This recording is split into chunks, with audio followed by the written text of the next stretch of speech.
Bien, bonjour, je vais reprendre la suite du cours interface graphique. Et donc après le cours introductif la semaine dernière, je vais rentrer un petit peu plus dans le vif du sujet, même si c'est encore probablement des choses qui ne vous surprendront pas. Je vais passer en revue un certain nombre des composants, comme le titre l'indique, des composants de base des interfaces graphiques, et puis de voir surtout comment on les assemble, puisque je vous rappelle que les interfaces graphiques sont obtenues, les interfaces des applications sont obtenues justement par assemblage de composants, et que le modèle objet facilite ce type de composition. Donc les interfaces sont bien obtenues par agrégation d'objets ou de composants graphiques. Et le point important à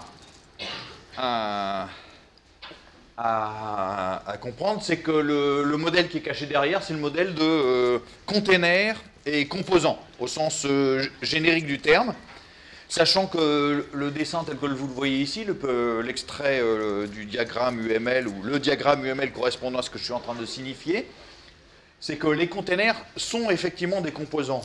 Ne vous trompez pas, c'est pas à l'inverse. Les containers sont des composants un peu particuliers. Ils ont une sémantique un petit peu particulière, mais ce sont bien des composants. Et que sont ces containers? C'est simplement des boîtes au sens ordinaire. C'est-à-dire qu'il s'agit de ranger. Je vous rappelle que les interfaces graphiques, c'est simplement, disons, la gestion d'un espace graphique dont vous avez l'exclusivité pour votre application sur l'écran. Donc cet espace graphique, vous allez y ranger dedans des choses avec lesquelles l'utilisateur va pouvoir agir, des boutons, des menus et je ne sais quoi. Et donc il faut bien ranger ces objets dans cet espace. Donc l'espace, vous pouvez le voir comme une boîte dans laquelle vous allez ranger des objets. Et donc c'est ça que signifie cette relation entre container et composant. Donc les objets que vous allez ranger, c'est des composants, j'ai envie de dire simples, mais c'est les composants au sens large. Et puis ce qu'on appelle les boîtes dans lesquelles vous allez ranger, ce sont des containers. Et voilà, donc rien de bien particulier. Alors, il faut faire attention parce que en swing, qu'est-ce qu'on a comme particularité? C'est qu'en fait, les composants swing sont aussi des containers, donc pour des raisons particulières. Normalement, on ne devrait pas utiliser disons, exploiter cette définition ou cette construction, mais vous avez en haut la classe componente qui est la classe componente de AWT, donc les composants de base. Je vous ai déjà dit que Swing, c'était une interface qui était construite au-dessus de AWT, qui est la couche de gestion graphique offerte par Java depuis la version 1.0, même si ça a évolué, AWT, assez peu, ça a évolué jusqu'à la 1.1 ou la 1.2, j'ai oublié, de Java. Et puis ensuite, on est passé à Swing. Mais Swing est construit au-dessus de AWT. Donc les mécanismes de base, en fait, sont supportés par AWT. Donc tous les composants Swing sont en fait des composants AWT. C'est ce qui est indiqué ici. Et puis les composants AWT, donc qui sont particuliers, sont en fait tous des containers AWT. Donc ça veut dire que ce sont tous des boîtes. Vous pouvez l'utiliser comme tel. Les boîtes sont utilisées pour ranger différents objets, plusieurs objets. Mais normalement, on n'est pas censé l'utiliser comme ça. Alors le panorama, pour comprendre quels sont tous les objets auxquels on peut avoir affaire, il est le suivant. J'ai essayé de reconstruire ça. C'est pas toujours facile, c'est pas complètement exhaustif, mais vous avez l'essentiel des composants. Il y en a même certainement que vous utiliserez probablement jamais, voire très rarement. Mais au-dessus, vous avez ce qui est ici dans la zone rose, vous avez la hiérarchie des composants AWT. Et puis en dessous, comme vous le voyez, vous pouvez l'observer, c'est très clair, que donc ce que vous avez en vert, c'est Swing. Et donc que les composants Swing, tous, sans exception, ils descendent d'une certaine manière d'une hiérarchie, ou d'un côté de la hiérarchie AWT. Donc ça, vous pouvez l'observer si vous si vous essayez de reconstruire ça ou regardez dans la documentation des informations à propos de des différents héritages, c'est bien le cas. Donc on retrouve le fait que les J-components, le petit extrait que j'avais tout à l'heure, les J-components, ce sont bien des containers AWT, donc les J-components swing sont bien des containers AWT qui sont eux-mêmes évidemment des composants de base. Ici, vous remarquerez que je n'ai mis que les relations d'héritage ou de généralisation-spécialisation, si vous voulez. C'est plutôt comme ça que je devrais dire. D'accord? Bon. Il n'est pas forcément nécessaire d'avoir ce diagramme en tête, c'est pas utile de le connaître, surtout au quotidien, quand vous utilisez un J-button, où est-ce qu'il est caché le J-button? Je ne le vois plus ici, parce qu'il y en a trop, ils sont dans les abstract buttons. Le J-button, il n'est pas forcément nécessaire de se rappeler que l'intégralité de la hiérarchie du J-button, qui est en fait un abstract button, qui est lui-même un J-component, qui est lui-même un container, et qui est lui-même un component AWT. Pour l'utiliser, il n'y a pas besoin de savoir ça. Mais de temps en temps, ça peut être utile de se souvenir de ça pour rechercher des informations spécifiques à ces composants ou des manipulations spécifiques. D'accord? Alors qu'est-ce qu'on peut dire des... Donc vous voyez que c'est quand même important de savoir un certain nombre de choses, notamment puisque tous les objets que vous avez ici, sauf, vous voyez qu'il y a une hiérarchie particulière qui est la hiérarchie des menus en AWT, sauf cette hiérarchie particulière, l'ensemble des objets que vous allez manipuler sont descendants de components. Donc il est utile de savoir ce que c'est qu'effectivement qu'un component ou d'avoir une notion, enfin une idée même faible de ce qu'on peut faire avec un composant AWT. D'accord? Alors, qu'est-ce que c'est qu'un composant AWT? Eh bien, il a quelques propriétés, il en a plus que ça évidemment, mais les caractéristiques que vous allez utiliser le plus souvent sont explicitées ici. Alors, de façon assez raisonnable, les composants, ils représentent, disons, un dessin à l'écran. Un dessin, enfin, c'est comme ça que vous allez les visualiser. Un dessin à l'écran. Et donc, ce dessin, il est bien entendu placé à l'intérieur de l'espace graphique qui a été réservé pour votre application. Et donc, ce dessin, essentiellement, il va être opéré. Donc, ce composant qui va fournir un dessin, il va avoir son propre espace à lui. Un bouton, c'est un sous-espace de l'espace global de l'application. Et un bouton fournit un dessin à l'intérieur de cet espace. Et donc, ce dessin va prendre place à l'intérieur d'une zone délimitée de cet espace. Et cette zone, bien sûr, va être identifiée à la fois par une largeur, une hauteur, et puis une position relative à cet espace, bien sûr, puisque les positions sont toujours relatives à l'espace lui-même et jamais par rapport à l'écran. Un bouton, il n'est pas utile de le placer, enfin, il n'y a aucune raison de vouloir le placer de façon globale par rapport à l'écran, puisque de toute façon, on peut vouloir déplacer la fenêtre elle-même, et donc il vaut mieux avoir des coordonnées relatives. Donc toutes les positions sont mesurées relativement à l'espace graphique alloué à l'application elle-même. Les composants ont aussi un nom, on verra que ça pourra servir éventuellement, même si on ne l'utilise pas au quotidien, mais on peut nommer les composants sous forme d'une chaîne de caractères, c'est ça que je signifie par nom. Ce nom n'est pas une caractéristique ou une propriété qui est visible ou qui a une représentation à l'écran, c'est un nom qui servira à l'intérieur de l'application pour pouvoir parler des objets et les manipuler, on verra comment. L'autre caractéristique des composants, c'est qu'ils sont visibles ou non. Bah oui, il y a des composants qui existent, mais qui ne sont pas forcément visibles, qui n'apparaissent qu'à certains moments, parce que c'est quand vous cliquez sur tel composant visible, que tout d'un coup, un autre apparaît ou disparaît à volonté.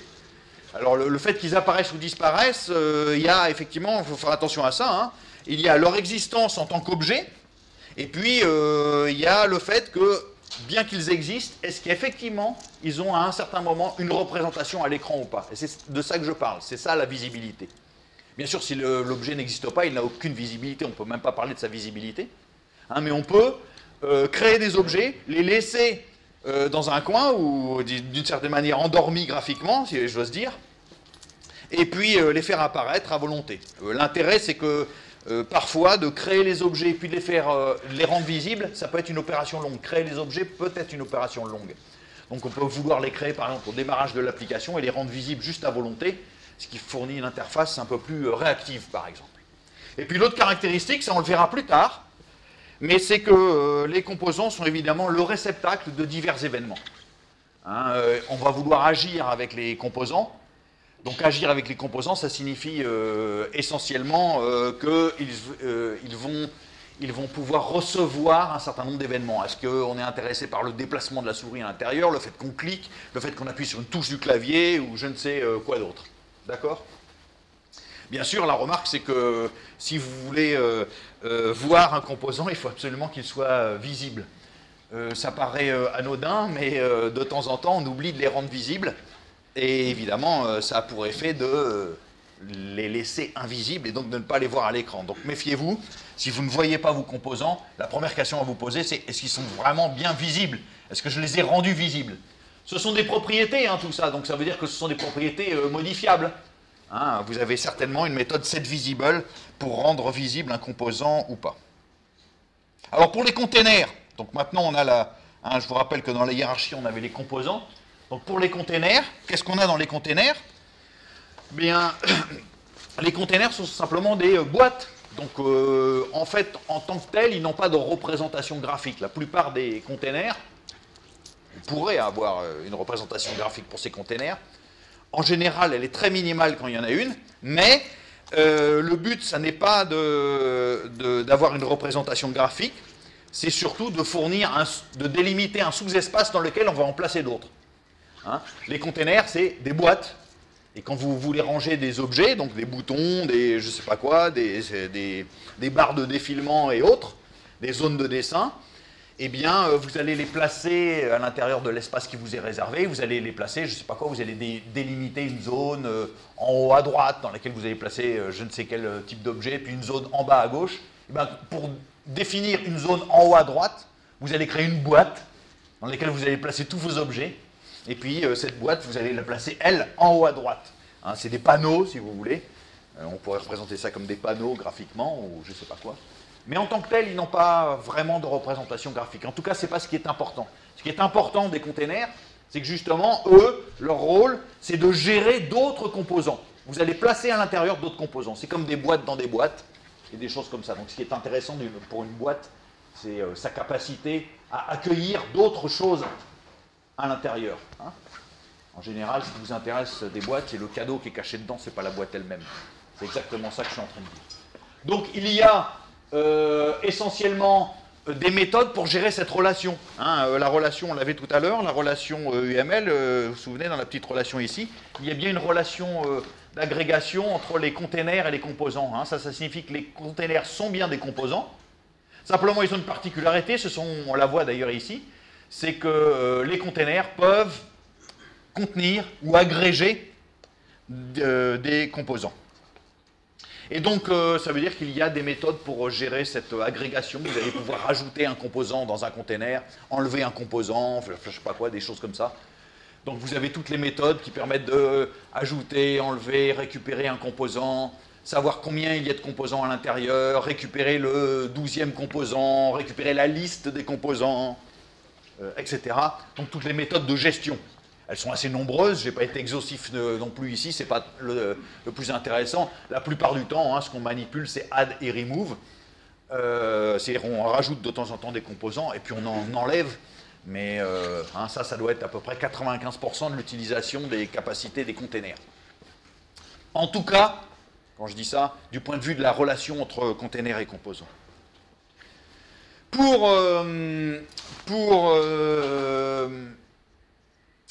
Alors l'autre chose, oui, on verra ça, je serai obligé d'indiquer des choses là-dessus et puis vous le manipulerez vous-même, mais ça c'est important de ne pas l'oublier. C'est bien beau cette histoire de ranger des... D'ailleurs, c'est sous-entendu quand je dis ranger des objets dans une boîte, mais bien sûr il se pose la question, d'accord, dans cette boîte j'ai pu placer 10 objets, la question de savoir c'est comment ces objets sont placés dans la boîte. Hein, est-ce que vous voulez ranger les uns par-dessus les uns à côté des autres, dans quel sens? Donc graphiquement, hein, est-ce que je les place les 10 verticalement, horizontalement, organisés en grilles et je ne sais quoi, enfin toutes les variétés possibles de rangement que vous pouvez imaginer. Et donc les boîtes, en fait, sont associées aux boîtes aussi, justement, cette gestion de la disposition. Quand vous rangez des objets dans une boîte, vous ne les rangez pas n'importe comment. Bien sûr, il y a cette relation qui est, elle, complètement sans autre sémantique que la relation de contenance. Une boîte contient des objets, mais comme on a aussi une sémantique graphique associée à ça, c'est-à-dire qu'il y a bien une représentation de ces boîtes à l'écran et du fait que les objets sont rangés dedans, verticalement, horizontalement, en grille ou je ne sais quoi, il faut bien associer à ça quelque chose qui va permettre de dire comment c'est, ou de gérer automatiquement cette disposition. Et ça, c'est ce qu'on appelle le layout. Donc c'est un troisième élément qui intervient dans la relation entre les containers et les composants. C'est la disposition du contenu à l'intérieur du contenant. Bon, il y a une police par défaut qui est héritée sur les composants qui sont agrégés à l'intérieur, mais ce n'est pas le plus important. Les deux choses importantes ici sont, les deux choses les plus importantes, c'est la relation contenant-contenu, d'un point de vue simplement de cette relation-là, et la relation de disposition. C'est bien beau de dire que des objets sont contenus dans une boîte, mais comment on les range dans cette boîte ou comment ils sont rangés dans cette boîte. Alors maintenant, en dessous de component et puis container, on a les JComponents. Hein, donc la classe JavaX, la classe JavaX Swing JComponent. Alors, ils sont beaucoup plus riches, c'est pour ça que Swing en fait est apparu, c'est que les composants AWT, alors ils avaient divers inconvénients. D'abord, c'était des composants dits lourds, c'est-à-dire chaque fois que vous créez un composant AWT, essentiellement vous créez une fenêtre dans l'interface graphique, donc ça multipliait le nombre de fenêtres. Pour un bouton, vous aviez nécessairement une fenêtre, alors que ce n'est pas forcément ce qu'on souhaite. Tout ce qu'on veut, c'est un dessin qui ressemble à un bouton, ce n'est pas nécessairement une fenêtre qui est affectée à ce bouton. Donc la hiérarchie Swing a fourni une sémantique de composants légers, donc la plupart des composants, quand vous les créez, ce ne sont simplement que des dessins à l'intérieur d'une fenêtre, ils n'ont plus de fenêtre affectée. Ce qui allège d'autant plus le système de fenêtrage haute. Et puis l'autre chose, c'est qu'évidemment les AWT ils commençaient à être un petit peu... donc c'était sympathique, mais ils avaient divers inconvénients. La première chose sympathique des AWT, c'est que évidemment c'était intégralement portable. Hein. On est dans le monde Java, donc normalement tout ça est portable, c'est-à-dire vous transportez les points classes, vous les exécutez et vous avez sur votre système Windows une interface et puis sur votre système Linux la même interface qui s'exécute. Et c'était bien la même, c'est-à-dire que les composants AWT, alors c'était bien la même. On va peut-être un peu simplifier, mais pour faire rapide, en tout cas ça s'exécutait et vous avez bien dans les deux cas un bouton. L'inconvénient, c'est qu'on ne contrôlait pas l'apparence des boutons. Si vous voulez, par exemple, si vous vouliez obtenir une application comme Eclipse, dans laquelle Eclipse, quel que soit le système sur lequel elle intervient, en fait, son interface est une interface avec un design particulier qui lui est propre, il a son propre système de composants, bah, c'était pas facile à réaliser en AWT, vous deviez réécrire tout ça assez lourdement. Donc ce qu'on a, en tout cas, on ne pouvait pas changer facilement l'apparence d'un bouton, par exemple, en AWT. Donc pour les composants Swing, disons la chose importante qui est apparue, c'est effectivement ça, la demande d'avoir des composants plus riches d'un point de vue interface, et puis plus dynamiques. Notamment, on peut changer leur apparence. C'est-à-dire dynamiquement, une application, sans avoir à la relancer, etc. On peut imaginer simplement changer son apparence. Donc un bouton reste un bouton, simplement il a tout d'un coup une apparence de bouton Windows, et puis vous choisissez d'avoir tout d'un coup un bouton avec son... Enfin, disons oui, un bouton avec une apparence bouton Linux. Ça, hein, c'est simplement, on a encore découplé, c'est-à-dire que l'apparence des objets, le dessin des objets ne fait pas partie des objets lui-même. On verra ça plus tard, quand on fabriquera quand je vous montrerai comment est-ce qu'on fabrique des composants Swing, conformes en tout cas au modèle Swing, on essaiera de comprendre comment est-ce qu'on peut obtenir ces histoires d'apparence dynamique. Bon, il y a une amélioration de la gestion du clavier, il y a des supports pour les infobules, bah oui, maintenant c'est systématique, enfin c'est un grand classique des interfaces, on a les infobules, hein, je vous rappelle, vous placez la souris sur un composant, vous attendez 1-2 secondes, puis vous avez un petit texte pour vous dire, ah oui, ce bouton-là, il sert à sauver les fichiers, voilà.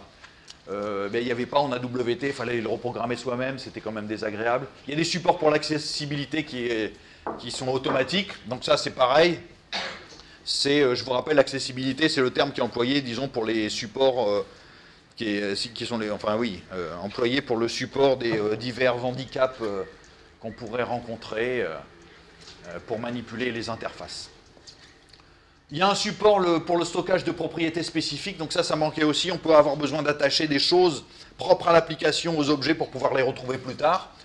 Donc c'est possible en Swing, pardon. Et puis il y a un support amélioré pour le dessin, peut-être on verra plus tard, mais c'est un peu technique pour l'instant, mais voilà. Donc disons les composants sont plus riches. Alors bien sûr, hein, on aurait pu faire le choix de modifier AWT, mais la modification aurait été trop grande. Donc on a préféré conserver AWT tel que, et puis rajouter une couche à AWT.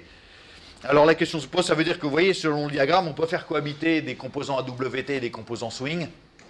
Je vous déconseille de faire ça. Hein. Choisissez une bonne fois pour toutes d'être dans AWT ou dans Swing. En tout cas, moi, ce qui m'intéresse, sauf à de très rares exceptions, ce qui m'intéresse, c'est Swing. Plus personne n'écrit d'application en utilisant que AWT. Hein, ça n'a aucun intérêt. Swing, c'est aussi du grand standard. C'est livré avec n'importe quel JRE, enfin environnement d'exécution, donc il n'y a pas de souci à écrire en AWT, ça s'exécutera. Vous aurez bien une interface partout où vous exécuterez les points classes. Alors qu'est-ce que vous avez d'autre dans les JComponents? Oh, ils ont différentes caractéristiques, des propriétés qui peuvent éventuellement être utiles. Le fait qu'ils sont opaques ou non, donc ça, peut-être on le rencontrera à divers moments, mais méfiez-vous, de temps en temps, les composants, enfin certains composants ne sont pas opaques, donc ils sont transparents. Alors il faut faire attention, qu'est-ce que ça signifie, ils sont transparents? Ça veut dire que leur fond est transparent. Donc parfois vous voulez changer la couleur de fond d'un composant, par exemple, je ne sais pas lequel, là j'ai pas en tête comme ça, je ne connais pas les choses tout par cœur, mais parfois vous avez des composants dans lesquels vous aimeriez bien que le fond soit, je ne sais pas quoi, en rouge. Vous changez la couleur du fond en rouge, et vous apercevez que ça ne fait rien du tout. Donc la première question que vous devez vous poser, c'est est-ce que ce composant, par hasard, il ne serait pas en mode opaque? Enfin, en mode non opaque, en mode transparent. Donc bien sûr, c'est la première chose à vérifier. S'il est en mode transparent, vous pouvez toujours changer la couleur de fond, ça ne fera rien du tout. C'est utile, hein, le fait que certains composants soient en mode transparent. On va illustrer ça avec un exemple plus bas. Les composants, ils ont une couleur de fond et une couleur d'avant-plan. Ils ont une couleur d'encre par défaut, puis une couleur de fond. La couleur de fond, encore une fois, faites attention, hein, c'est relatif aussi à l'opacité du composant. Ils ont une police par défaut aussi, qu'on peut utiliser, enfin, il y a une police courante. Et puis, il y a ce fameux tooltip dont je parlais tout à l'heure, ces petites notes qui apparaissent quand vous déplacez la souris sur votre composant. Alors, un premier exemple peut-être de code fournissant une interface, ça va me permettre d'illustrer un certain nombre de mécanismes que j'ai précisés jusqu'à présent. Et puis surtout, je vais revenir sur un certain nombre de choses que je souhaitais dire rapidement la semaine dernière, mais j'ai traîné un peu en longueur. Non, je suis arrivé en retard. Donc, il m'a manqué un peu de temps pour vous donner un exemple de code. Alors, on va essayer de voir ça. Alors, les exemples vous sont fournis. Normalement, ils sont accessibles depuis la page du cours. Et vous avez leur documentation. Alors, c'est là-dedans. Oui, voilà. Alors, à chaque fois que dans le cours, vous avez spécifié un exemple, normalement, hein, quand je dis dans le cours là, que vous avez un exemple qui s'appelle jcomponentexemple.java, vous le trouverez, il y a sur la page du cours quelque part un point zip qui traîne et dans lequel il y a tous les exemples. Si par hasard il y a un des exemples qui n'est pas dans le point zip, c'est que j'ai oublié de faire le zip au bon moment. Je rajoute sans arrêt des trucs, donc il m'arrive de temps en temps d'oublier de mettre l'archive à jour, mais ce n'est pas le plus important. Donc à quoi ressemble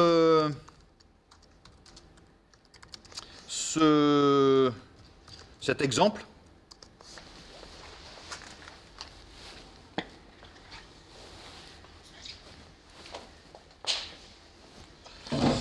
Oui, alors il y a des trucs un peu longs, c'est pas grave. Cet exemple, hein, c'est simplement, comme je l'ai dit, il va afficher une étiquette, donc un label. On verra plus tard ce qu'on peut faire avec les J-labels, mais peut-être je peux l'exécuter, comme ça on verra, c'est peut-être le mieux. Comment est-ce qu'on obtient ce machin-là? Alors, peut-être qu'il faut que... On va voir.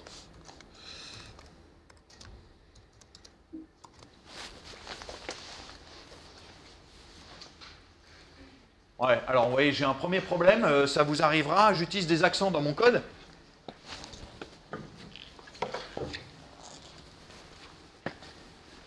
Et alors comment est-ce qu'on résout ce problème d'accent? Bon, ça c'est simple, enfin c'est simple. Peut-être vous l'utilisez jamais, mais il faudrait pourtant. C'est quand vous compilez, il faut indiquer quel est l'encodage que vous utilisez pour représenter vos accents dans le code. Donc je pense que c'est de l'UTF-8. Voilà. Donc c'est pas grand chose hein, ici, je n'ai pas la prétention d'avoir fait un truc très malin. Voilà. Vous voyez que c'est une fenêtre que je peux retailler. Bon, elle n'a pas une représentation sympathique au départ. Vous voyez que le texte, il semblait tronqué, enfin il en manquait des bouts. J'ai fait un peu exprès. Qu'est-ce que c'est que cette application? Alors c'est pas grand chose, c'est réduit à une fenêtre dans laquelle il y a simplement du texte. Je ne peux pas agir dessus, hein, il n'y a rien de particulier. Sauf que, quand même, quand je me déplace sur ce texte, vous voyez qu'apparaît le fameux tooltip. Alors il disparaît aussi, donc il faut être un peu rapide. Est-ce qu'il réapparaît? Hop. Voilà. Hein, vous ne savez pas d'où sort ce texte, donc je mets un tooltip pour vous dire d'où il sort. C'est un des fameux proverbes de Pierre Dac. Voilà, donc c'est très simple comme application, mais comment est-ce qu'on fabrique ça? C'est peut-être la première application qu'on peut essayer de décortiquer, et sur laquelle il y a, vous allez le voir, un certain nombre de choses à dire.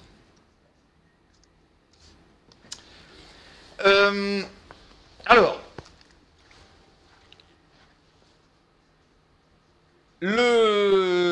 la première chose qu'il faut savoir, c'est qu'évidemment, hein, c'est une fenêtre. Donc il faut bien créer une fenêtre d'une certaine manière.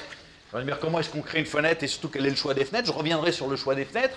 Mais la fenêtre que vous avez ici, enfin qu'on a sous les yeux ici, cette fenêtre-là, n'est pas une fenêtre simple ou ordinaire. Alors il faut se méfier du terme ordinaire. Moi, je devrais plutôt dire simple. Elle est ordinaire parce que presque toutes les fenêtres que vous avez sont comme ça. Mais en fait, c'est plus qu'une fenêtre simple. Pourquoi? Parce que l'espace qui est réservé à mon application, c'est l'espace que vous voyez en jaune.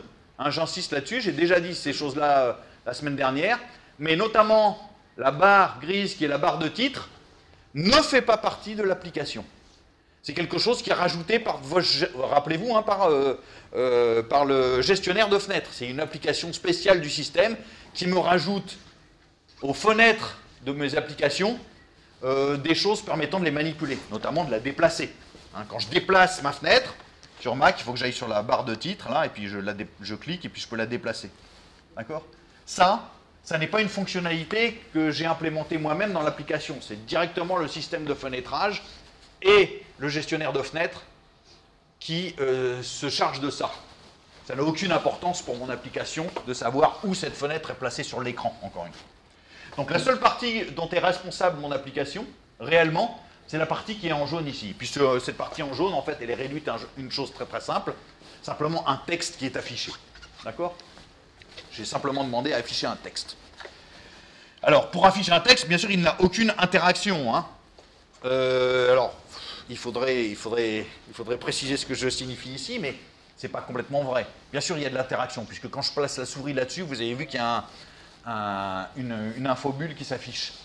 Donc bien sûr qu'il y a une interaction, mais c'est une interaction qui est simplement une interaction quasiment que de sortie pour vous. C'est-à-dire que ça vous donne des informations à vous, mais je n'ai pas d'interaction possible, moi, directement, vers l'application en agissant sur ce texte.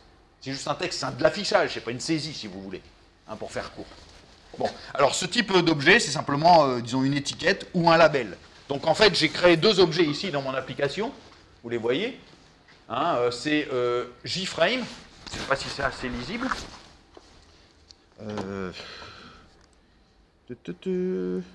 Non, c'est... hop, voilà, un petit peu plus gros. Donc j'ai créé un objet de type JFrame. Donc c'est bien une fenêtre, une JFrame, je détaillerai ça, mais c'est une fenêtre qui sera reconnue de façon spéciale par le gestionnaire de fenêtres et lequel lui rajoutera un titre. Et vous voyez que le titre est simplement spécifié quand j'ai construit la JFrame. C'est-à-dire je fournis une chaîne de caractères et comme j'ai demandé le nom de la classe, ça m'a fourni classe JComponent exemple. Bon, ok, très bien. J'aurais pu mettre n'importe quoi, blabla si vous voulez. Et puis, j'ai créé un label, donc une étiquette. Vous voyez que c'est assez simple à créer. J'ai créé du texte, j'ai simplement mis du texte. Donc au moment où j'ai construit mon label, hein, j'ai tapé mon texte là. Alors vous voyez que par exemple le JLabel il supporte du HTML de façon très très réduite. Bon, mais ce n'était pas le cas en AWT, donc on peut un peu formater son texte dans les labels. Là vous me direz le texte n'est pas formaté, mais j'aurais pu le faire. Et ce qui est surtout important, c'est le fait que c'est cette instruction qui est ici, là. C'est le fenêtre, getContentPane, add etiquette. Hein, vous vous souvenez, tout à l'heure, dans un des transparents, j'ai dit que quand on a un container, si on veut lui rajouter des objets, il y a les méthodes, enfin, il y a des méthodes pour gérer la relation entre le container et les objets qui sont contenus. Il y avait add, remove, getComponent, getComponentAdd, getComponentCount, getComponents, etc. Eh bien, voilà, ça c'est bien une illustration de la composition, c'est-à-dire que ce qui est fait ici, c'est que j'ai rajouté l'étiquette dans ma fenêtre. Alors bien sûr, il y a un intermédiaire ici qui est getContentPane. Je vous raconterai plus de choses là-dessus tout à l'heure, hein, mais les fenêtres ne sont pas aussi simples qu'il n'y paraît. Mais ça, c'est le point important, c'est-à-dire que si je ne rajoute pas mon étiquette dans ma fenêtre, visuellement, elle n'y sera pas. Donc j'aurai bien une application avec une étiquette, une application avec une fenêtre, mais il faut bien que je les assemble pour dire, tiens, je veux que cette étiquette-là, ce texte-là, il soit affiché dans cette fenêtre-là. D'accord ? Et le point important aussi, alors je peux oublier tout le reste, donc tous ces machins-là, je peux même faire l'expérience tout de suite. C'est-à-dire, je vais commenter les autres instructions qui ne m'intéressent pas.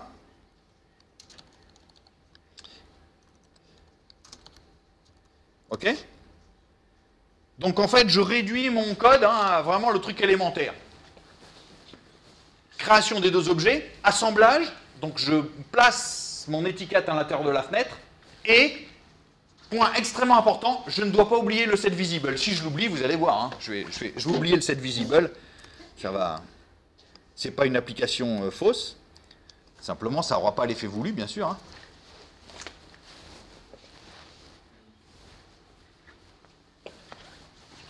Il ne se passe rien pendant un petit moment, et en plus ça s'arrête. Forcément, hein, j'ai créé des objets, mais je n'ai pas demandé à les afficher. Donc, au bout d'un moment, Java s'aperçoit que j'ai bien créé des objets. Les seuls avec lesquels je pourrais éventuellement réagir, c'est des objets que j'ai créés. Malheureusement, ceux-ci ne sont pas affichés. Donc, de toute façon, je n'arriverai jamais à agir avec eux. Donc, Java dit, bah, c'est pas la peine, j'arrête. Voilà.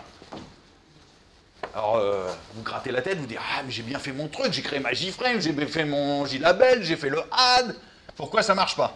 Bah, c'est parce que je n'ai pas demandé à ce que les objets soient visibles. Par défaut, les objets ne sont pas visibles.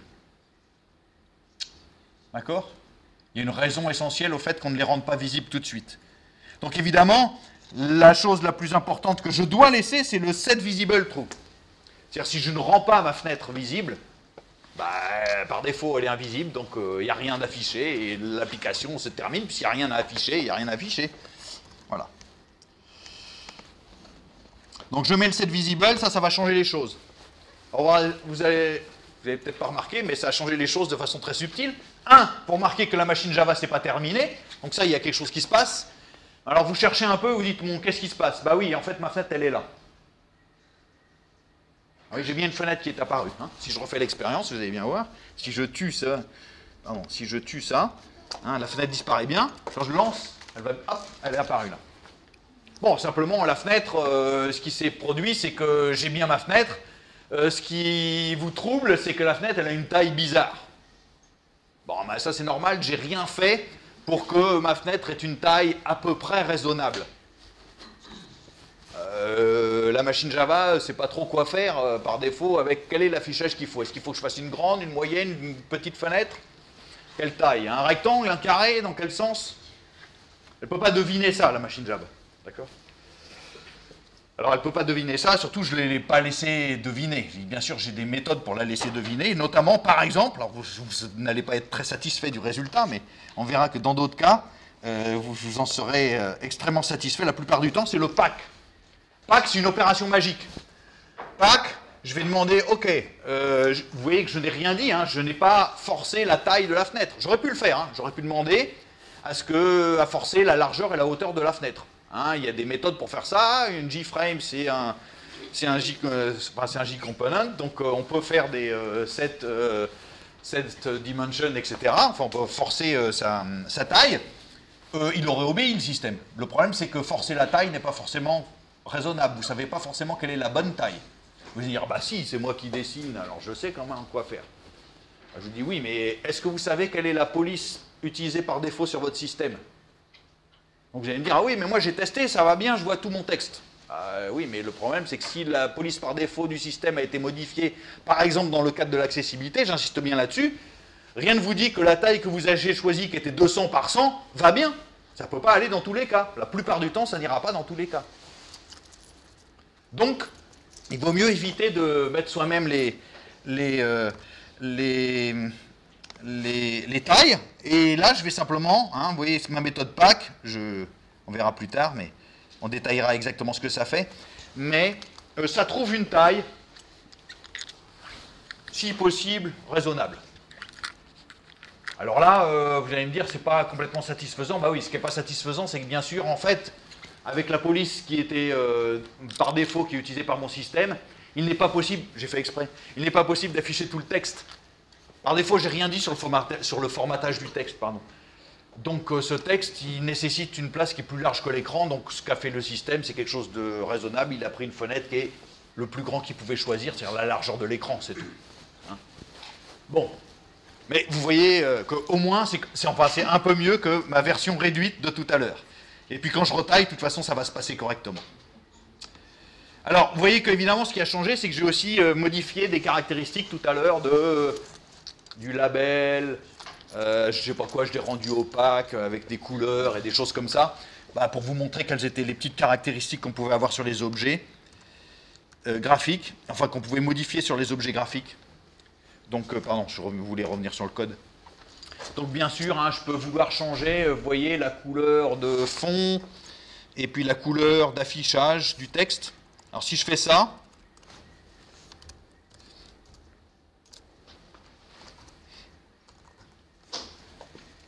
ah oui, ça a changé la couleur du texte, il est bien bleu. Hein, j'ai fait un étiquette.set set color ou set foreground, je ne sais plus, set foreground blue. Et puis j'ai aussi fait un étiquette set background yellow, mais je ne le vois pas le jaune. Ah oui, les labels par défaut, ils sont transparents. Ça veut dire que leur fond est transparent. Donc vous pouvez toujours changer la couleur. Tant que vous le laissez en mode transparent, il reste transparent. C'est raisonnable, hein, parce qu'en général, pourquoi est-ce qu'on les veut transparents, les étiquettes? Parce qu'on veut les afficher par-dessus un fond qui est lui-même géré par autre chose. Hein, on pourrait vouloir mettre un fond dans la boîte elle-même, une décoration au fond, et puis afficher ce texte par-dessus. Donc évidemment, si à chaque fois il fallait gérer un fond cohérent avec celui de la boîte dans lequel le texte est affiché, ou le composant par-dessus lequel le texte est affiché, ce serait tout de suite désagréable. Donc c'est raisonnable que le J-label, qu'une étiquette qui sert essentiellement à afficher du texte, ait un fond par défaut transparent. Donc si je veux changer le mode, c'est facile, hein, je le rends opaque, et là pour le coup je vais avoir évidemment la couleur jaune.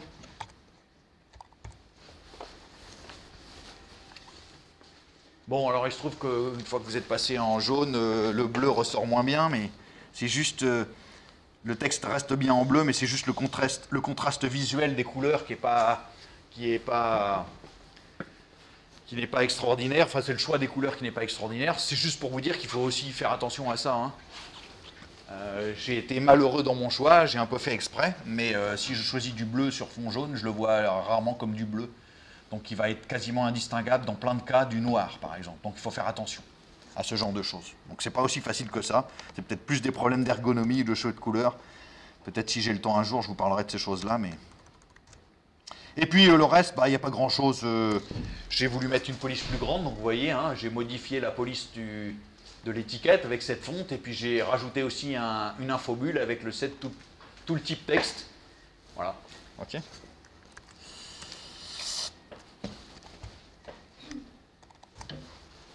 Et j'obtiens ce machin. OK? Alors, il y a une autre chose que vous pouvez observer, enfin dans mon code, qui est peut-être un peu bizarre, mais je reviendrai sur ces choses-là aussi plus tard. C'est que l'initialisation de ce code, au final, si vous observez bien, il se fait via un truc bizarre.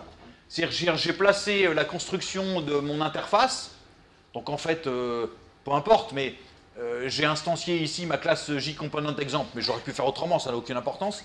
Le point important que je souhaite noter ici, mais je vous expliquerai pourquoi je dois faire ça, c'est que l'initialisation de cette interface a été faite de façon spéciale à l'intérieur d'un thread. Hein, j'ai créé un new runnable qui va être géré par le swing utilities invoke later. Prenez ça comme une formule magique. Quand vous avez appris Java, on vous a dit croyez-nous sur parole, il vaut mieux commencer par un public static void main string crochet args. Donc vous le faites, puis après, plus tard, on vous explique pourquoi. Bon, c'est pareil, je vais vous expliquer un peu plus tard, dans ce cours, pourquoi il faut passer par le invoke later de la classe swing utilities pour créer les interfaces. Si vous ne le faites pas, ça va marcher très probablement. D'ailleurs, je peux tenter l'expérience, mais il y a plein de cas bizarres dans lesquels ça marchera nettement moins bien. Voire pas du tout. Alors, si je le fais ici, je ne sais pas, ça fait longtemps que je n'ai pas mené l'expérience. Pourquoi il râle là? Oui, normal. C'est bon. Est-ce que ça marche? Ouais, ça marche. Tout ce que je peux dire, c'est coup de bol.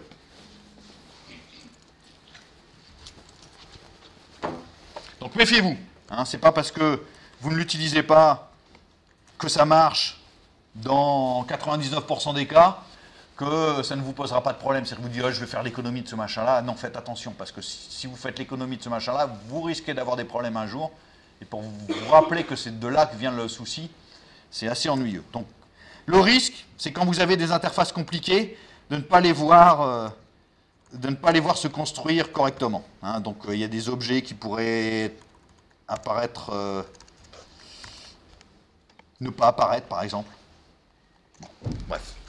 Donc, croyez-moi sur parole, initialisez vos interfaces, comme ça a été fait ici, via un runnable qui est instancié et donné à manger à le invoke later de swing utilities. D'accord?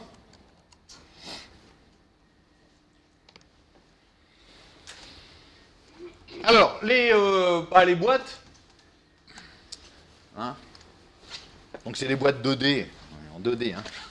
J'appelle ça des boîtes, mais hein, ça a pour rôle de contenir d'autres composants. Mais c'est vraiment le modèle des boîtes. Vous rangez des bouteilles dans des caisses. Vous appelez ça des caisses, si vous voulez, ou des boîtes, ça n'a aucune importance. Ou des boîtes dans des boîtes, si vous voulez.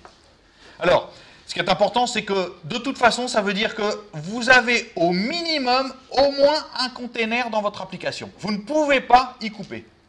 Si vous voulez que quelque chose apparaisse à l'écran, il vous faut au moins un container. Alors, vous avez des containers de prédilection, prenez n'importe quel container, c'est nécessaire. Mais vous avez des containers spéciaux, notamment ce qu'on appelle les containers racines. C'est-à-dire que normalement, à l'origine de votre application, enfin de l'origine de l'interface de votre application, il y a normalement au moins un container racine qui est utilisé. D'accord? Alors, pourquoi? Parce que justement, ces objets-là, ils ont une particularité, ces containers racines, c'est qu'ils ont un lien avec le Window Manager, le gestionnaire de fenêtres, qui va pouvoir les reconnaître, les manipuler, en faire quelque chose. D'accord? Alors, quels sont les containers racines qui sont à votre disposition? Il y en a 4. Vous avez les JAP, donc je suis en swing. Hein. Ah, ce qui fait la distinction souvent avec les... Je dis souvent, mais pas toujours, avec les composants AWT. Si je reviens là-dessus, vous pouvez l'observer.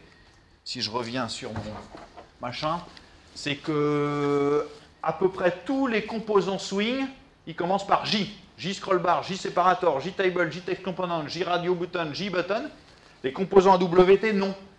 Hein, vous avez les buttons, checkbox, label.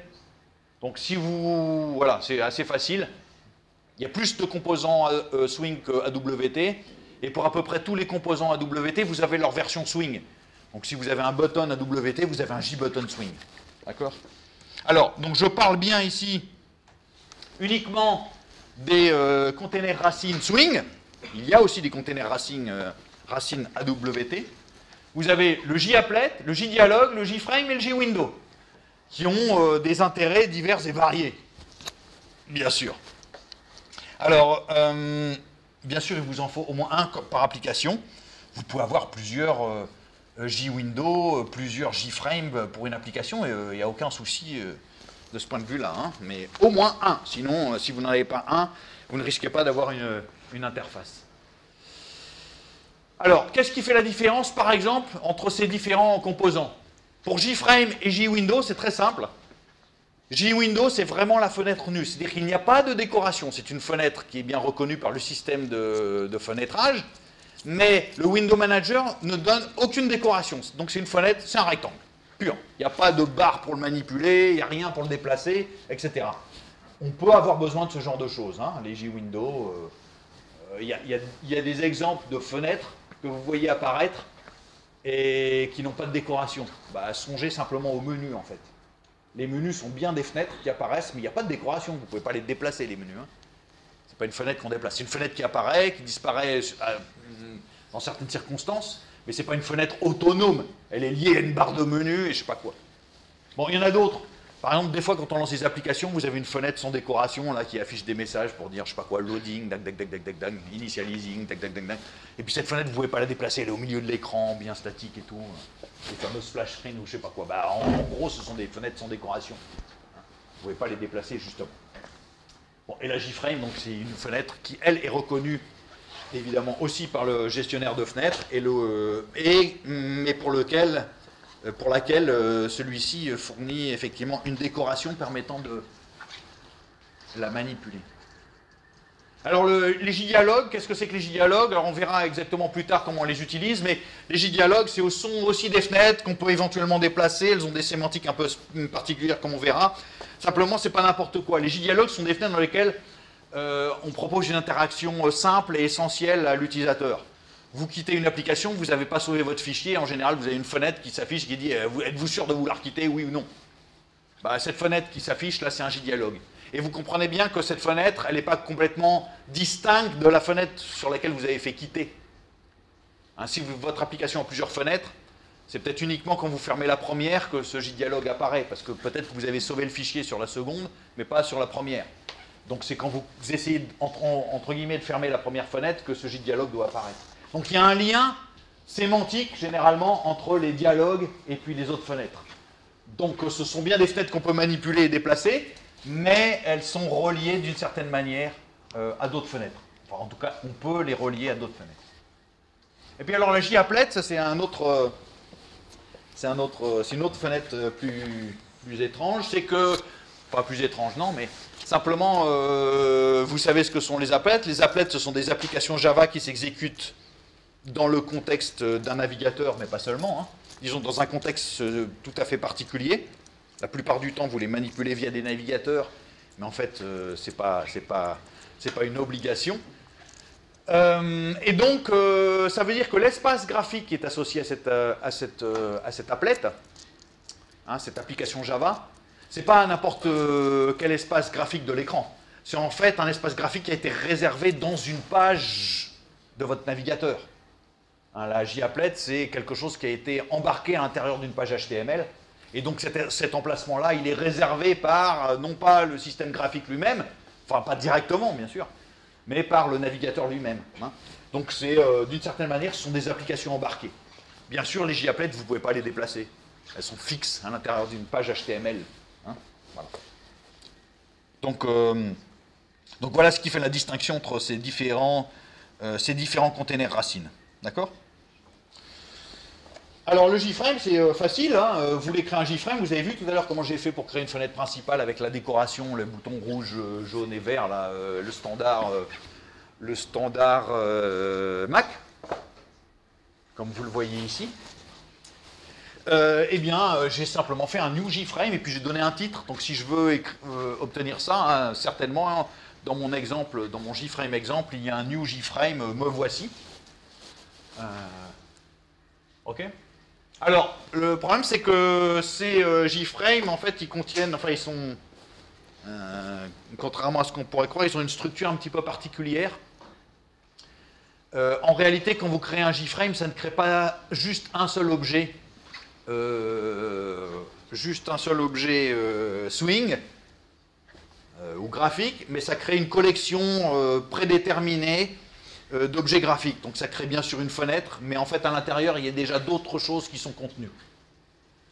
On verra plus tard, mais il y a des espaces réservés par exemple à la barre de menu et ce genre de choses. Enfin, il y a des gestions un petit peu compliquées. Et essentiellement, on peut le réduire à ça, mais en fait à l'intérieur de votre JFrame, donc qui contient bien une fenêtre, une window quelque part, un objet window quelque part, il y a à l'intérieur de cet objet window déjà d'autres types de containers. Et il y a déjà un container, en fait, que vous utilisez qui est le root pane. C'est pour ça, rappelez-vous que j'avais un truc un peu bizarre quand j'ai ajouté mon étiquette tout à l'heure à l'intérieur de ma frame. J'ai pas fait ma fenêtre.add étiquette. Si je vous remontre le code. Bon, je vais vous montrer le code et puis après je vais... D'ailleurs, je vais vous montrer celui-là, ça suffira bien. Non, je suis obligé de revenir à l'autre. Puis ensuite, ce que vous pouvez mettre d'autre, donc le root pane, en fait, il représente le contenu effectif de votre application. Et puis, vous pouvez aussi lui associer une menu bar, comme on verra. Alors, je reviens sur l'exemple de tout à l'heure.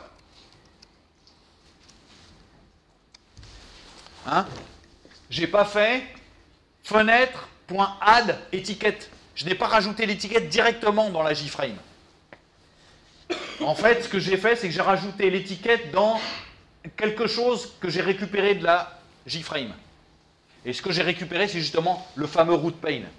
Donc j'ai ma fenêtre, ma window, à l'intérieur duquel il y a un composant qui est un panneau racine, le JRoot pane, à l'intérieur duquel c'est là je dois placer les composants.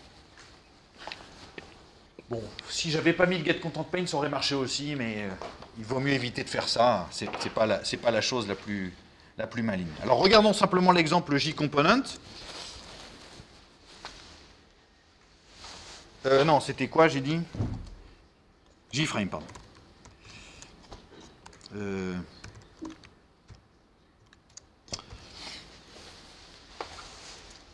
Voilà, hein, rien de particulier.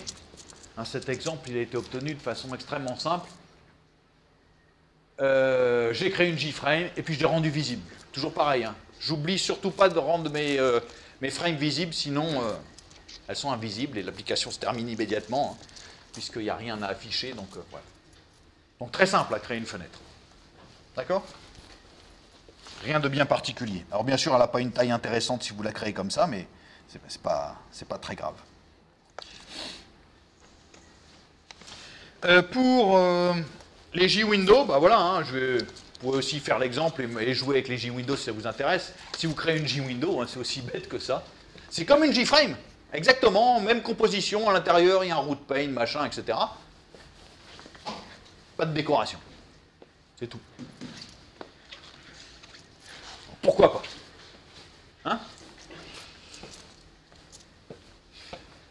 Alors une JApplet, ben une JApplet, c'est pareil, hein, c'est une espèce de fenêtre. Donc là, je l'ai créé de telle sorte en fait que son fond soit rouge, parce qu'évidemment, si je fais le fond blanc sur un fond blanc, ça ne va pas se voir, mais c'est une petite page HTML hein, ici qui embarque simplement une applet, donc une application Java. Donc ça, c'est très simple à faire. Vous voyez qu'il n'y a pas de décoration non plus, parce que ça n'a pas de sens de vouloir déplacer l'applet dans la page HTML. En tout cas, c'est pas comme ça qu'on peut éventuellement le faire, si on veut le faire. Hein. Cette applet, elle fait partie du flow du texte HTML, donc il n'y a pas de raison de lui fournir une décoration quelconque du système hôte. Parce qu'en réalité, cette application, elle ne s'exécute pas dans le système qui est là, elle s'exécute dans l'environnement du navigateur lui-même. Le système dans lequel elle s'exécute, c'est le navigateur. C'est comme ça qu'il faut le voir. Alors, à quoi ça ressemble? C'est facile hein, d'embarquer une application, je ne sais pas comment il s'appelle, exemple, oui. Un code HTML qui embarque une... Ah, vous voyez rien? Oh, c'est pas vrai. Donc j'ai une page HTML, donc peu importe, là c'est juste que j'ai un problème de représentation de mes caractères accentués, c'est pas très important. C'est surtout ici, hein, donc moi, dans ma page HTML, hein, j'ai la possibilité d'embarquer du code Java. Alors il y a des tas de façons de faire. La façon standard maintenant, c'est d'utiliser le tag object pour faire ça, mais dans l'HTML, dans les HTML vieux style, il y avait une balise HTML pour faire ça qui s'appelait applet. Donc j'ai simplement hein, ici déclaré que j'inclus un objet particulier à l'intérieur de ma page, donc qui n'est pas du texte, qui est un machin venu de l'extérieur, et simplement ce que j'embarque dedans, c'est du code HTML qui a été placé dans une archive de code Java, je ne sais pas quoi. Hein. Et vous voyez que ici, la particularité, c'est que c'est l'environnement dans lequel j'inclus mon code Java qui définit quelle est la taille, la taille qui sera affectée à cette fenêtre. Donc vous voyez que c'est ici que je dis que cette fenêtre s'affichera en 300 par 400 à l'intérieur de la page. Ce n'est pas l'applet qui décide quelle est sa taille, c'est l'environnement qui décide, moi je veux exécuter tel code Java à l'intérieur de telle zone que je me suis définie. D'accord? Bon, voilà, rien de particulier. Ce code, si on peut regarder peut-être éventuellement à quoi ça ressemble, JApplet exemple. Alors, il est où?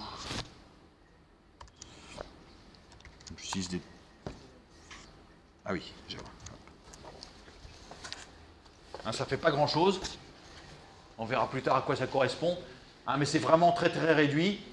J'ai simplement une classe qui descend de qui sous-classe JApplet. Et puis j'ai simplement redéfini la méthode qui permet de dessiner cette applet-là, de telle sorte que ça remplit l'intégralité de la zone qui lui est affectée en rouge. Bon. On verra ces méthodes de dessin plus tard. D'accord? Donc vous voyez effectivement alors pas un carré, mais un rectangle, puisque c'est 300 par 400, rouge. Ok? Ouais. Alors j'insiste, hein, mais bien sûr, hein, n'oubliez pas de rendre les containers racines visibles. Donc set visible true. Le seul pour lequel il n'y a pas cette contrainte-là, c'est applet. D'accord? Mais applet, on verra plus tard, on a des façons de l'initialiser qui sont un peu différentes de celles de JFrame, JWindow et JDialog. La raison est que, toujours pareil, ça n'est pas l'applet qui décide quand est-ce qu'elle s'affiche, etc. Puisque c'est le navigateur qui est maître des moments auxquels l'applet doit s'afficher ou je sais pas quoi, puisque vous pouvez scroller la page, l'applet disparaît, je sais pas quoi. Donc il y a un mode d'interaction avec l'applet. L'applet, c'est une application Java, encore une fois, j'insiste, mais qui est sous le contrôle d'une autre application. C'est comme ça qu'il faut le voir. C'est embarqué dans une autre application. Alors, certes, il ne faut pas oublier de rendre visibles vos éléments d'interface, donc notamment vos containers racines. Donc bien sûr, enfin je dis bien sûr, dans mon code, vous avez vu que le seul set visible que je fais, c'est sur le JFrame. Je n'ai pas fait un set visible sur le JFrame, sur l'étiquette et machin. En fait, dès que vous faites set visible sur un container, on va retransmettre le visible sur tous les objets qui sont en dessous. D'accord. Mais attention, c'est pas parce que vous devez faire set visible qu'il faut le faire trop tôt. Hein. Donc notamment, faites attention, mais dans tous les codes que je vous ai montrés là, et que je vous montrerai normalement, le set visible, il est fait à la fin. C'est-à-dire je crée ma JFrame, mes étiquettes, mes boutons, mes menus, mes machins, mes trucs, je les assemble dans tous les sens. Je fais des tas d'opérations comme ça longues, ça peut être assez long de créer une interface. Et c'est à la fin que je fais le set visible. Pourquoi? Parce que si vous le faites trop tôt, imaginez que je fasse l'inverse. C'est-à-dire je crée ma JFrame, je fais set visible, machin, et puis ensuite j'ajoute mes composants, machin. Je vais voir l'interface se créer. Sous mes yeux, je vais voir les boutons apparaître les uns derrière les autres, les machins, les trucs. Alors ça peut être amusant au départ, sauf que bien sûr c'est pas ça que vous voulez. Quand vous voulez qu'une application apparaisse, vous voulez que tout apparaisse d'un coup. Hein, donc il vaut mieux prendre un petit peu de temps, créer, assembler tous les objets, et en plus c'est beaucoup plus efficace. Hein. Sinon vous allez avoir des effets très désagréables. Vous allez avoir la fenêtre se retailler, ce machin, et au fur et à mesure où les objets sont ajoutés, ce qui est toujours un peu étrange, notamment quand les interfaces sont un peu consistantes. Alors, voilà pour le JWindow, le JFrame. Hein, si vous voulez utiliser le container qui... enfin, si vous voulez rajouter des objets, entre guillemets, dans votre JFrame, vous ne devez pas le faire directement dans la JFrame, vous devez le faire dans le root pane qui est caché dedans, et ce composant principal, ce container principal, hein, vous l'atteignez par le getContentPane. Donc c'est pour ça que je fais JFrame, getContentPane de add. Je ne rajoute pas mon composant directement dans la JFrame, je le rajoute dans le root pane qui est à l'intérieur du composant. Si j'essayais de faire un dessin, ça veut simplement dire que ma JFrame, c'est quelque chose comme ça. J'ai ma JFrame, qui elle a une représentation à l'écran, et puis d'une certaine manière, j'ai une espèce de composant qui a la même taille dedans, mais qui est le container principal. Il y en a d'autres.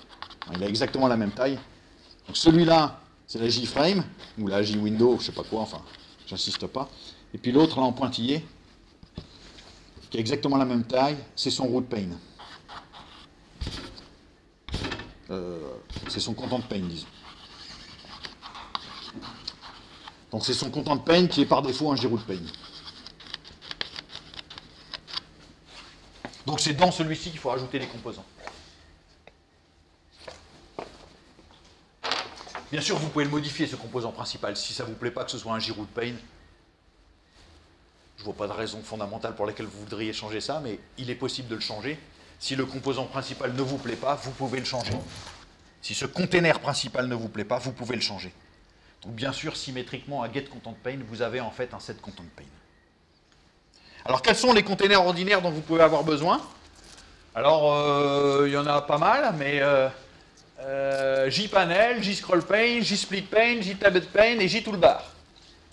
Alors, on va dire, mais pourquoi il y a plusieurs types de composants de containers? Toujours pareil, c'est parce qu'en fait, à quoi ça sert une boîte, enfin d'avoir des boîtes dans les... Oui, d'avoir des boîtes, c'est que vous pouvez vouloir compartimenter votre espace. L'espace de votre application, c'est un espace graphique à l'écran, une zone réservée. Vous pouvez vouloir le compartimenter, mettre des choses dans la partie gauche et des choses dans la partie droite, et gérer ça indifféremment. Sachant qu'en fait, ce que j'appelle la partie gauche et la partie droite, c'est qu'en fait, j'ai deux espaces logiques, l'espace 1 et l'espace 2, et puis après, je peux vouloir placer cet espace 1 et cet espace 2 en haut, en bas, à gauche, à droite à gauche, bas, en haut, les mettre dans l'autre sens, ça n'a aucune importance. Il y a la vision logique que l'application a des choses. J'ai une barre d'outils, et puis j'ai une zone de travail. Est-ce que ça a vraiment de l'importance pour la logique de l'application de savoir où est placée à l'écran la barre d'outils? On s'en fiche. Il y a un espace 1 qui est la barre d'outils, un espace 2 qui est la zone de travail. On va faire des choses avec la zone de travail, on va faire d'autres choses avec la barre d'outils. Et puis le placement de ces objets-là effectifs à l'écran peut être différent. Donc en tout cas, j'ai besoin de diviser mon espace de différentes manières. Hein? Alors comment est-ce qu'on peut obtenir des divisions? Il y en a plusieurs, c'est pour ça que vous avez des containers différents, des containers ordinaires différents. Ceux-ci ne sont utilisables que dans d'autres containers, donc vous ne pouvez pas créer une application en créant une JToolbar. Ça n'est pas un container racine. Vous devez avoir un container racine. Donc, si vous voulez une barre d'outils, elle doit se placer à l'intérieur d'un container racine. D'accord? Alors, je vais détailler ensuite quelle est la sémantique associée à ces différents panneaux. Et donc les containers ordinaires, eh bien toujours pareil, on les fait vivre grâce à add, remove et toutes les méthodes que j'ai vues. D'ailleurs, j'ai déjà employé ça, puisque quand j'ai fait un mafnet.getContentPane.add, c'est bien ce que j'ai fait, j'ai employé le add pour rajouter un composant dans le root pane associé à Magiframe, associé par défaut à Magiframe. Bon, et puis comment les composants sont rangés à l'intérieur, on verra plus tard. Pour l'instant, ce qui m'intéresse, c'est à quoi sert le JPanel. Alors le JPanel, hein, c'est simple. C'est un vrai panneau. Donc c'est très simple, lui, c'est vraiment le truc le plus ordinaire. On a des panneaux d'affichage à l'UFR, on vous met vos notes. Bon, vous y allez plus parce que le troisième est fermé, mais bon, il ne ressemble pas tout à fait à ça, mais c'est ça un JPanel. Vous avez un espace réservé à votre application, et puis vous voulez mettre des zones dans lesquelles vous voulez réaliser des affichages, des panneaux. Ah, c'est pour ça que ça s'appelle JPanel. Il n'y a rien de particulier, c'est juste un espace rectangulaire. Ok? La façon dont vous allez ranger, maintenant dont vous allez afficher les notes, est-ce que vous mettez les notes de C++ en bas, puis les notes d'interface graphique en haut, j'en sais rien. On verra ça plus tard. Hein? Mais c'est ça qu'on fera. Donc le JPanel, c'est vraiment le truc élémentaire. C'est un rectangle. Le scroll pane, le scroll pane, il est différent. Le scroll pane, ça vous permet d'obtenir l'affichage partiel d'un élément plus grand. Donc le scroll pane, c'est quelque chose, vous aimeriez bien afficher une gigantesque image comme celle-ci. Bien sûr, votre image, elle ne peut pas forcément tenir sur ne serait-ce que tout l'écran. Vos pages HTML, vous avez une scroll bar parce que la page HTML, en réalité, il faut l'afficher. Hein, elle ferait plusieurs mètres de haut si vous pouviez l'afficher dans son intégralité. Bien sûr, ce n'est pas le cas sur votre écran. Donc ce que vous avez, c'est que vous n'en voyez qu'une partie. Donc vous affichez cette partie-là. Et puis bien sûr, ce que vous avez ici, c'est des barres permettant... Ce n'est pas une obligation avec le scroll pane, vous pouvez faire votre propre gestion vous-même, mais en tout cas le scroll pane, l'idée c'est simplement de fournir une fenêtre sur un espace plus grand. Et ce que vous voyez, ce n'est pas cet espace plus grand, c'est juste la fenêtre. Un bout de l'espace qui est caché derrière. Donc il y a deux choses avec un scroll pane, vous voyez. Il y a ce qu'on voit, enfin, ce qu'on veut visualiser, et puis il y a la partie qu'on voit. Le split pane, c'est un machin comme ça. C'est un espace rectangulaire que vous pouvez couper en deux. J'ai eu du mal à trouver dans la réalité des choses qui font des choses comme ça, mais peu importe, j'ai trouvé quelque chose comme ça. Donc vous avez un espace rectangulaire, ça c'est l'espace occupé par votre split pane, et il fournit une sémantique de division en deux parties. Là j'ai pris un split pane qui coupe verticalement, mais on aurait pu avoir un split pane qui coupe horizontalement aussi. Donc vous pouvez simplement couper qu'en deux. Et bien sûr, vous pouvez tailler, retailler les parties et décider que l'une diminue quand l'autre augmente. Enfin, c'est une obligation. L'espace total est toujours le même, simplement vous pouvez retailler l'un ou l'autre. Bon, vous connaissez ça aussi, c'est souvent employé dans les applications. Le tabbed pane, il est classique aussi celui-là. La différence, vous voyez, c'est que le tabbed pane, c'est que vous allez mettre plusieurs espaces les uns derrière les autres, mais vous n'en voyez jamais qu'un. Donc ici, je vois A, mais j'aurais pu faire apparaître l'onglet D, il va passer devant ou je ne sais pas quoi. Donc ça, c'est aussi grand classique. Donc c'est une, pardon, c'est une pile d'espaces de même dimension. C'est ça que fournit le tabbed pane. Donc c'est très simple. J'ai des exemples qui traînent si je veux voir un tabbed pane. On va le faire quand même. Il y a plein d'exemples. Vous les regarderez quand bon vous semble si vous besoin. Et alors le tabbed pane.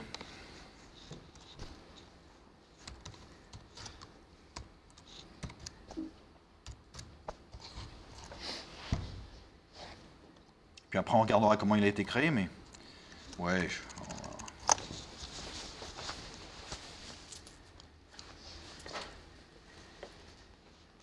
j'aurais dû compiler en UTF-8. J'ai toujours le même problème.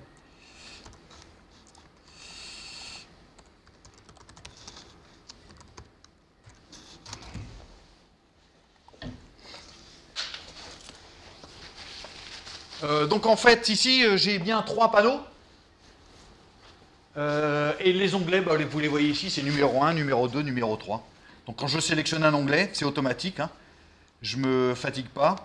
Je clique et ça me fait apparaître le panneau qui est caché. Donc les panneaux existent, hein, là, ce qu'il faut bien comprendre, c'est que les 3 panneaux existent. Hein. Simplement, j'en vois qu'un, et donc j'ai une gestion automatique des onglets qui me permettent de faire apparaître ces panneaux. Alors, si vous regardez le code, vous allez voir que ce n'est pas très compliqué pour obtenir cette chose-là.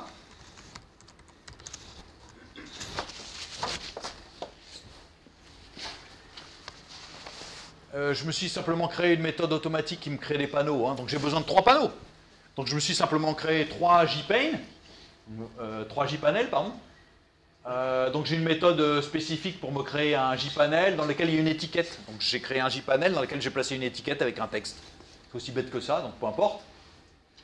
Et qu'est-ce que j'ai? J'ai une JFrame, à l'intérieur de laquelle j'ai mis un tabbed pane. Et puis à chaque fois que je crée un panneau, je décide quel est le panneau que je place et quel est l'onglet qui va me permettre d'activer ce panneau. Hein, j'avais 3 onglets, numéro 1, numéro 2, numéro 3, qui prennent une forme graphique particulière. Vous voyez que je ne m'en préoccupe pas, c'est la sémantique standard du tabbed pane. Simplement, il faut que je dise quel est le texte qui est affiché. Donc c'est ce que je fais là. Hein. Je dis en fait numéro 1, numéro 2, numéro 3. Et en fait, cette fonction addPanneau, elle va me créer à l'intérieur de mon tabbed pane un panneau qui contient une étiquette qui a ce texte-là, avec ce texte-là comme onglet.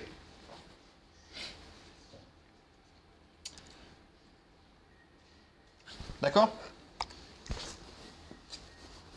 Donc c'est simple. Vous voyez que si je voulais faire ça à la main, hein, c'est toujours possible, ça serait tout de suite compliqué. Hein, ces histoires de boutons et de panneaux qui apparaissent, etc. Donc il faut avoir une connaissance minimale de ces objets, au moins de leur existence, de les avoir manipulés 1 ou 2 fois pour pouvoir les utiliser à votre avantage quand nécessaire. Bon, la toolbar, c'est très simple. Hein. Vous avez simplement un espace linéaire de rangement dans lequel, en général, vous allez mettre des icônes ou des boutons, enfin, peu importe, des boutons qui affichent des icônes, si vous voulez. Mais c'est aussi un grand standard. On verra plus tard comment on manipule ces toolbars. Et puis après, vous avez des containers spéciaux. Donc je ne vais pas trop insister sur ces containers spéciaux. Leur usage est plus rare, plus technique, enfin, voilà. Donc, bon, il y a le internal frame qui vous donne l'illusion que vous avez des frames à l'intérieur de frames et ce genre de choses. Je ne vais pas trop insister là-dessus. Pareil, je ne vais pas non plus insister sur la décomposition complète des JRoot pane, mais on ne les crée jamais soi-même. Hein, vous n'avez pas de possibilité de créer vous-même des JRoot pane. Et souvent, le dessin complet, en fait, ça, c'était un dessin partiel, mais je vous avais déjà prévenu, sur comment les JFrames sont fabriqués. En fait, ce qu'il y a à l'intérieur, c'est bien plus compliqué que ce qu'on croit. Il y a un certain nombre de panneaux. Donc, vous avez la frame elle-même qui permet la communication avec le système de fenêtrage. Vous avez le root pane, qui est le container principal, au-dessus duquel vous avez un layered pane, donc un objet spécial, j'en ai parlé tout à l'heure. Au-dessus duquel vous avez un content pane, dans lequel il peut y avoir une barre de menu, et par-dessus tout ça, vous avez un glass pane. Il est fort peu probable que vous ayez besoin de savoir vraiment et de retenir cette chose-là, ou même de la manipuler. Hein, c'est vraiment dans des cas tout à fait subtils, divers et variés, mais voilà. Mais sachez que, en tout cas, quand vous créez un JFrame, vous créez un machin aussi compliqué que ça. Bon, le layered pane, c'est en fait pour pouvoir avoir des affichages et des modalités d'interface un petit peu différentes. Donc, c'est pas très important. Le internal frame, ça ressemble à ça. Donc, vous avez une fenêtre dans laquelle, en fait, vous avez l'illusion d'avoir d'autres fenêtres principales avec des décorations qu'on peut afficher, qu'on peut fermer, ouvrir, enfin, etc. Et puis, vous avez des conteneurs spéciaux qui, eux, sont plus intéressants. Les plus utiles de prime abord, qui sont les menus. Hein, alors, la hiérarchie est la suivante. Enfin, disons, vous avez 3 choses pour les menus, à vos souhaits. Vous avez finalement les menus. Donc, les menus, ce sont des containers, parce qu'en fait, à l'intérieur d'un menu, vous avez des options de menu, ou des choix de menu. Donc, le menu, c'est la classe JMenu. Ce que vous mettez à l'intérieur des menus, ce sont des JMenu items. Donc, ça, c'est la même... Hein, c'est la même chose, il y a un parallèle à faire entre les containers components et puis les JMenu et JMenu items. Et puis, ce que vous avez, bien sûr, c'est que les menus ils sont placés dans des endroits spéciaux. Hein, ils appartiennent à des menus bars, des barres de menus, pour la plupart d'entre eux. Il y a des pop-up menus, mais j'en parle pas. En tout cas, pas maintenant. D'accord? Donc, vous avez ces trois objets. Donc, la menu bar, c'est son rôle, hein, et c'est très important, c'est qu'évidemment, c'est la zone d'accueil des menus. Il y a une gestion particulière pour les menus. Les menus, ce sont des objets qui existent, que vous ne voyez pas, qui apparaissent simplement à certains instants. Quand vous vous déplacez à un certain endroit, vous réalisez une certaine action, le menu apparaît, vous pouvez sélectionner, quand vous relâchez, le menu disparaît, enfin, etc. Donc il y a une gestion particulière, et notamment, c'est fait, entre autres, à travers la barre de menu, qui est un container qui est dédié à l'accueil des menus. Chacun sait que les menus n'apparaissent pas, enfin ne sont pas n'importe où, ils sont simplement dans une barre particulière, enfin dans une zone particulière de l'écran, qui est la barre des menus. Alors je suis obligé de réfléchir à deux fois quand je dis ça, parce que souvent on dit ah oui, mais la barre de menu c'est en haut de la fenêtre principale. Non, je vous rappelle que sur le système Mac, par exemple, les barres de menu ne font pas partie de la fenêtre elle-même. Alors, sauf qu'ici je les laisse par défaut, mais normalement elles ne devraient pas. Alors comment est-ce que ça se fabrique? Ben, c'est une question d'agrégation, donc c'est un peu de l'exemple qui est le suivant là qu'on va regarder. C'est simplement, il y a deux menus, donc ils sont accessibles en fait via deux options de la barre de menu. Et quand vous cliquez sur, quand vous cliquez sur fichier, eh bien vous allez voir apparaître ce menu qui n'est pas très intelligent. Puis un autre sur édition où vous avez deux options par exemple. Donc il va bien falloir créer tous ces objets-là, c'est-à-dire ces trois options de menu, donc ces trois menus items, ces trois J-menus items. Donc j'en ai un qui est défaire, un qui est refaire, un qui est quitter. J'ai deux menus, un qui contient quitter, un qui contient les deux menus items, et ces deux menus sont à l'intérieur de la barre de menu, placés de gauche à droite, avec un menu que j'ai appelé fichier et un autre qui s'appelle édition. Et puis, j'ai placé ce menu, dans la barre, dans la fenêtre principale.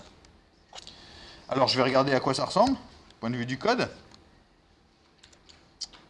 J-menu exemple. Alors, je vais l'exécuter. Bon, enfin, il n'y a rien de surprenant.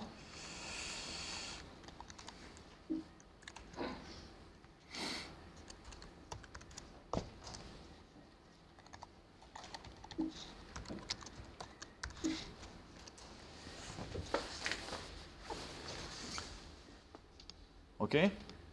Je n'ai attaché aucune fonctionnalité. Hein. Quand je choisis quitter, ça ne quitte pas l'application ici. Je ne suis pas encore dans comment est-ce qu'on rend interactifs les interfaces. Je suis juste sur la composition graphique de ces interfaces. Donc comment est-ce que ça s'est fabriqué? Ben, ça c'est pareil, hein. ça va être l'assemblage que j'ai indiqué. Donc si je regarde le code source de JMenu exemple,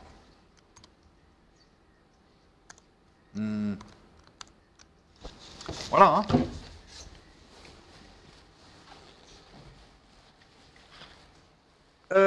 J'ai un menu qui porte le nom fichier dans lequel il y a un menu item qui s'appelle quitter. Donc j'ai créé un JMenu, j'ai créé un JMenu item et j'ai placé le JMenu item dans le menu. Si je ne fais pas le add, il ne sera pas dedans. Il faut que je les assemble. Je crée les objets et je les assemble. Pardon. Ensuite, j'ai un JMenu édition et puis deux menus items défaire et refaire. Et j'ai placé défaire et refaire à l'intérieur de ce menu-là. Ensuite, qu'est-ce que j'ai? Eh bien, j'ai créé une barre de menus dans laquelle j'ai ajouté chacun des menus. Et l'ordre dans lequel je les ajoute va faire qu'ils apparaissent de gauche à droite si je suis dans un mode d'affichage de gauche à droite. Si j'étais dans une langue dans laquelle l'affichage se ferait de droite à gauche, si mon environnement était configuré comme ça, il s'afficherait de droite à gauche, bien sûr. Et cette barre de menus, faites attention, là je reviens sur une des définitions, enfin sur une des choses que j'avais racontées tout à l'heure sur les JFrames, ou sur les composants racines. Cette barre de menu, il faut bien que je l'attache à quelque chose. Je dois l'attacher à une fenêtre. Et donc, ma fenêtre qui était ma JFrame, hein, j'avais créé une fenêtre, eh bien, je lui ai attaché cette barre de menu que je viens de construire en faisant cette JMenu bar. Donc, il faut construire les items, les menus, les mettre dans la barre de menu et mettre la barre de menu dans la fenêtre. C'est de la composition, c'est tout. Ok ?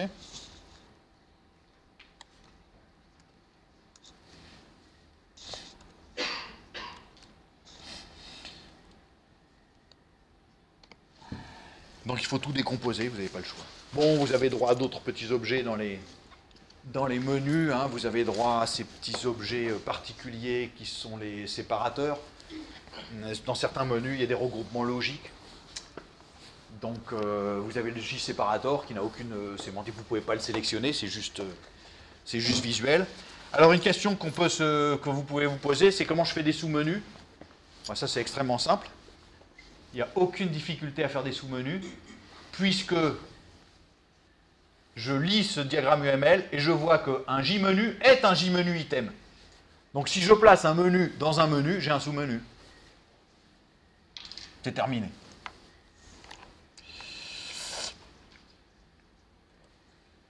Rien de particulier.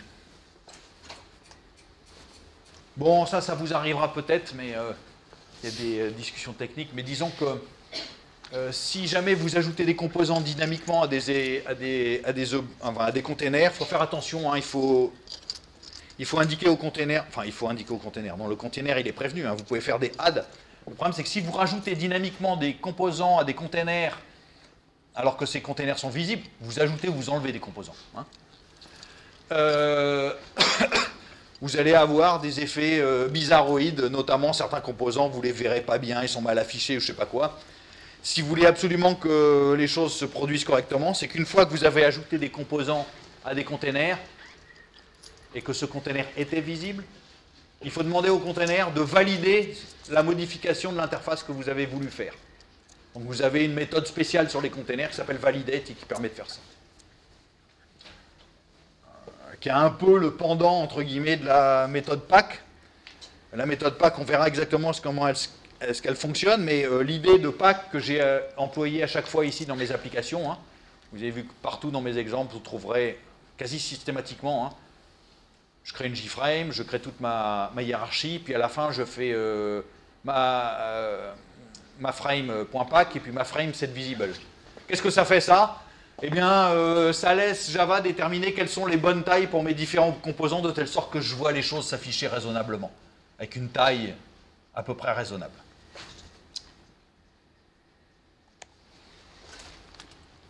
Alors, pour mes composants, qu'est-ce que j'ai comme composants? J'ai deux types de composants. Hein. J'ai deux buts pour les composants. Il y a des composants... Enfin, j'ai envie de vouloir réaliser des affichages.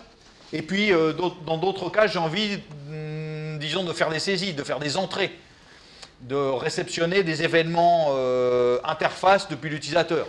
Il a bougé la souris, il a cliqué, il a appuyé sur le clavier, il a fait je sais pas quoi.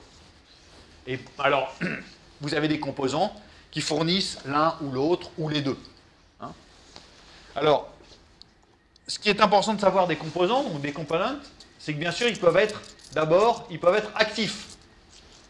Il faut distinguer l'existence de l'objet en tant qu'objet dans la machine Java, une instance d'une classe. Deux, est-ce qu'il est visible ou non? D'un autre truc, une troisième propriété qui est, est-ce que s'il est visible, ce composant est actif, oui ou non? Et ça, vous avez déjà eu affaire à ça dans les interfaces. Parfois, les composants sont là, vous les voyez, mais vous ne pouvez pas agir avec eux. Certaines options de menu sont grisées ou sont rendues inactives. Parce qu'à ce moment-là, ce n'est pas la peine de laisser l'option save active s'il n'y a rien à sauvegarder.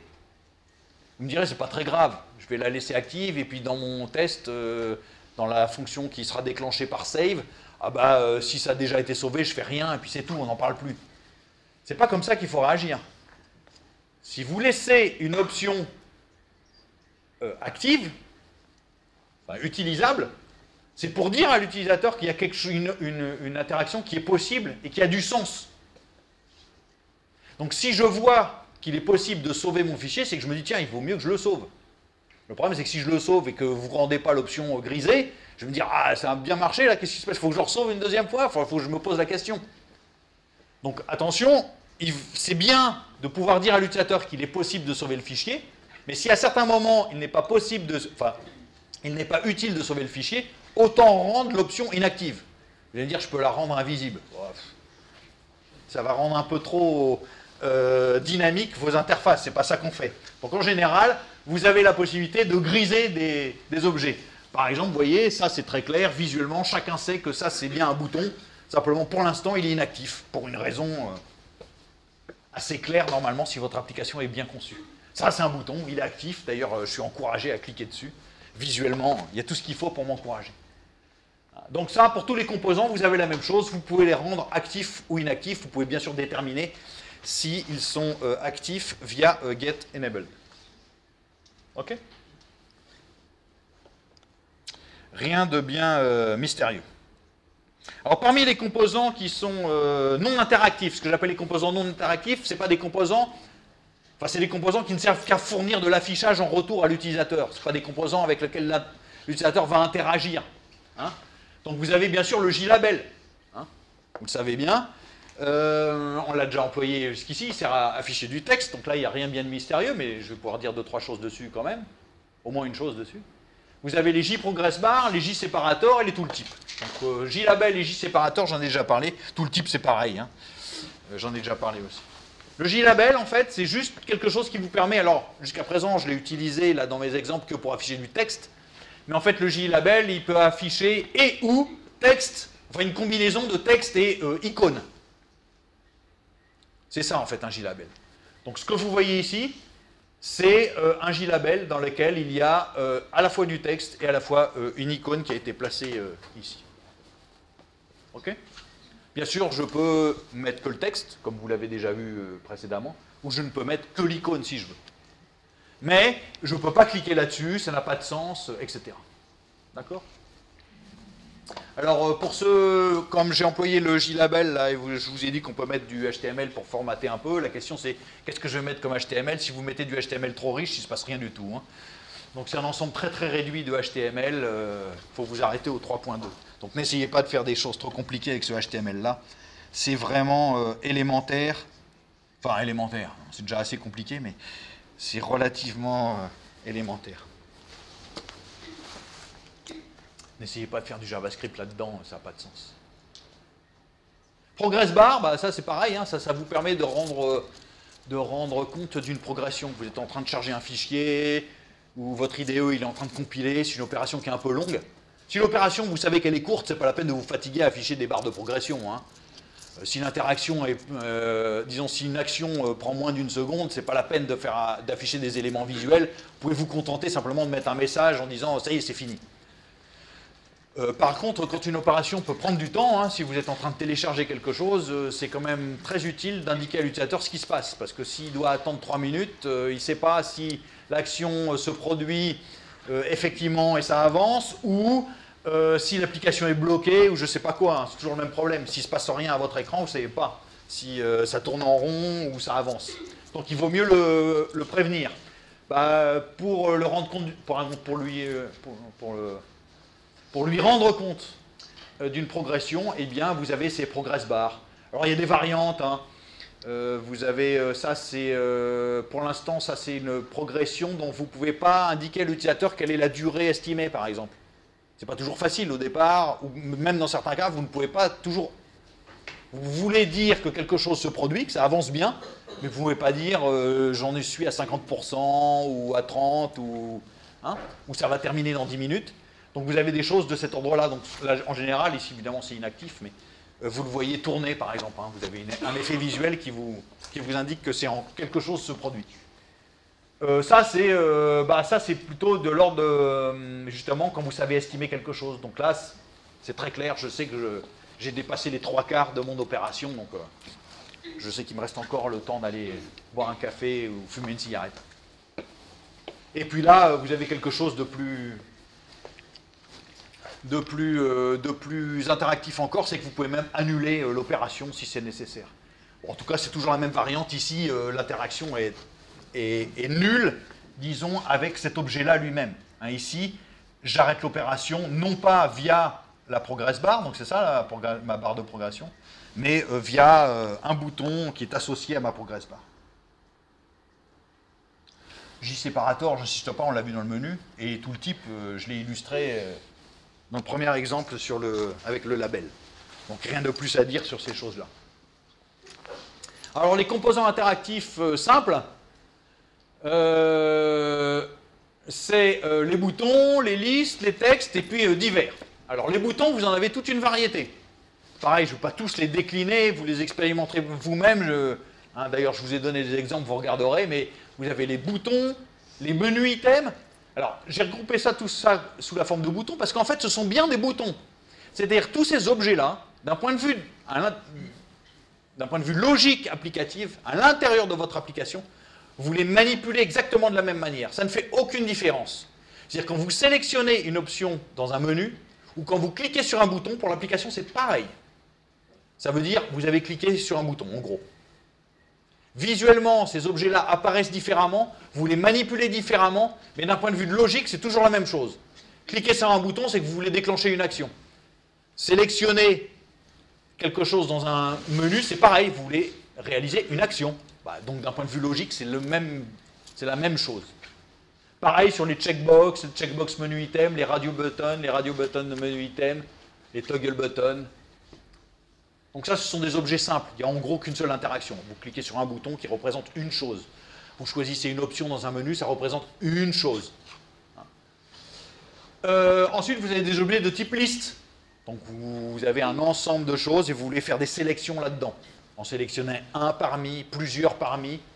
Donc il y a deux types de listes. Il y a les combo box et puis les JList. Et puis les textes. Vous avez besoin de faire une saisie de texte. Vous demandez le login à quelqu'un ou je ne sais pas quoi, son mot de passe. Eh bien, il faut bien faire une saisie de texte. Et puis il y a essentiellement deux types de textes. Il y a oui. Il y a le text field, je ne vais pas parler de la text area parce que ceux-là, je ne les appelle pas des composants interactifs simples. Mais donc le text field, c'est un champ de texte. Et puis vous avez le champ de texte formaté où vous voulez imposer un format pour saisir une date ou je ne sais pas quoi. Et puis vous avez le password field, lui qui évidemment fait une saisie, mais qui est invisible à l'écran, ça vous remplace ça par des petits points, des étoiles ou je ne sais quoi. Et puis il y en a d'autres qui ne sont pas classables parmi boutons, listes et textes, les sliders et les spinners. Alors, les boutons, si vous regardez bien, je vous souvenais dans la hiérarchie tout à l'heure, si vous regardez bien comment les boutons étaient classés, en fait, il y avait toute une collection de boutons, je vais revenir dessus.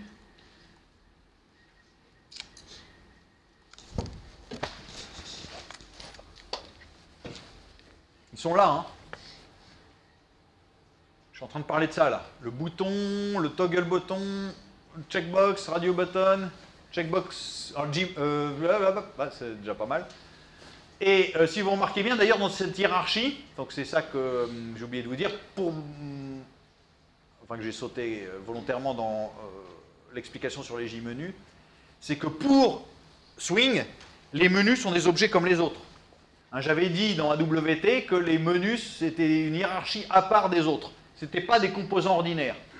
Pour Swing, ce sont des composants ordinaires. Même pire que ça, c'est que si vous regardez bien les menus, les J-menus items, ce sont bien des boutons puisqu'ils descendent tous d'un objet particulier qui est abstract button. Abstract button, c'est juste un truc qui signifie que ça représente un objet sur lequel vous avez une interaction simple. Cette interaction simple, comme je l'ai dit il y a une minute, on appelle ça une action. Donc les boutons, en Swing, ce sont tous les objets qui permettent de représenter une action. Bah oui, quand vous cliquez sur un bouton, ça quitte l'application, ça change la couleur de fond, ça je sais pas quoi, ça fait juste un truc. Donc tous ces objets-là sont des boutons. Et donc ça veut dire que tous ces objets-là se comportent de la même manière. Ils ont une et une seule action. Donc un J-button, un J-menu item, un toggle button, une checkbox, un radio button, etc. C'est la même chose. Ils font tous la même chose. Donc quand vous allez vouloir les programmer pour qu'ils réalisent une certaine fonctionnalité, vous les programmez de la même manière, c'est ça que ça veut dire. Vous n'aurez même pas à vous préoccuper de savoir comment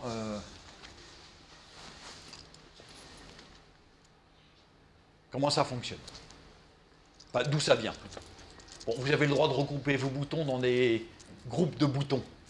Donc normalement, ça n'a surtout du sens qu'avec les radio buttons. Vous savez, les trucs exclusifs. Radio button, c'est que vous avez un choix parmi et vous pouvez sélectionner. Donc quand vous sélectionnez de regarder la première chaîne, et ben, vous ne voyez pas la deuxième. Et quand vous sélectionnez la deuxième, ça désélectionne automatiquement la première. Hein, voilà. Ça correspond à la sélection d'un canal d'écoute sur les radios. Oui, on peut regarder l'exemple, puisqu'il y a un exemple. On n'est pas obligé de regarder tous les exemples, mais celui-ci peut-être. C'est le button exemple.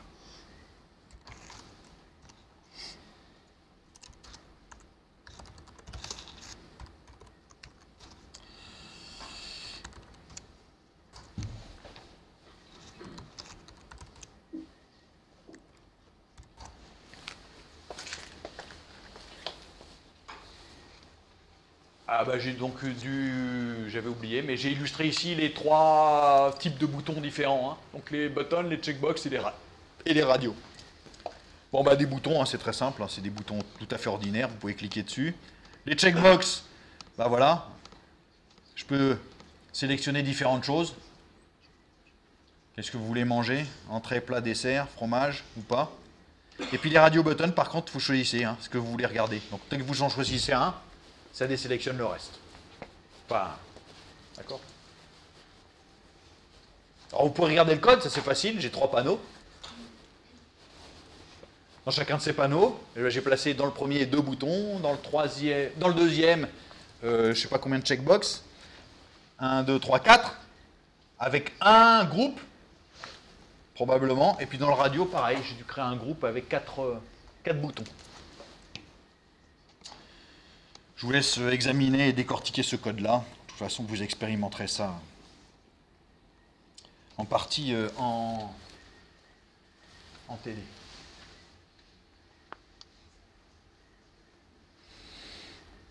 Bon, les listes. Alors, ça peut être relativement compliqué de manipuler les listes, mais de façon ordinaire, il n'y a pas trop se préoccuper de la chose. Il se trouve que depuis Java 1.7, ces objets-là sont génériques au sens de la généricité de Java. Hein, donc quand on fabrique des listes, on va fabriquer des listes de quelque chose. Vous n'avez pas juste un objet JList dans lequel vous allez pouvoir mettre n'importe quoi. Vous allez fabriquer des JList de quelque chose. Voilà. C'est tout ce qu'il y a à noter. On peut regarder l'exemple et voir à quoi ça correspond. Vous allez voir que la fabrication d'une liste est assez simple. Donc l'exemple s'appelle liste exemple. Il est bien nommé. Alors, Java liste exemple.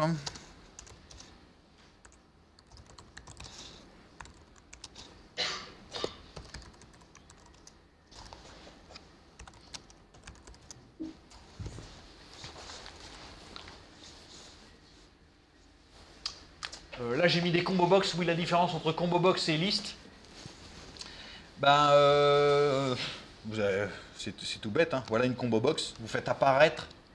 Donc, ce que vous voyez, c'est simplement l'élément qui a été sélectionné hein, par défaut. Vous voyez l'élément qui a été sélectionné. Et quand vous voulez changer cet élément, vous faites apparaître la liste. Et puis, vous sélectionnez ce qui va bien. D'accord? Dans les listes, vous avez vraiment la liste. Vous voyez l'intégralité de la liste, parfois avec une scroll bar si c'est nécessaire ou je ne sais pas quoi. Hein, mais vous allez pouvoir sélectionner un ou plusieurs éléments. Alors, ce n'est pas toujours super visible là visuellement. C'est plus visible sur les listes de texte. Mais la sélection est rendue visible par un effet graphique. Alors là, il se trouve que sur ma liste d'icônes, vous ne le voyez pas bien, mais en fait, j'ai sélectionné cet élément-là, il est entouré de bleu, en fait.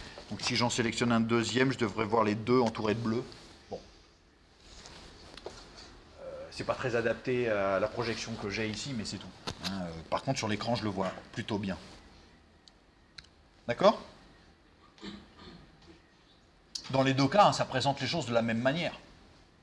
Enfin, disons, ça permet la même chose. Vous allez sélectionner un ou plusieurs objets dans une collection, et cette collection, par contre, elle est présentée différemment. Est-ce que c'est une espèce de menu qui descend dans lequel vous allez sélectionner, ou est-ce que ce menu est déjà présent à l'écran?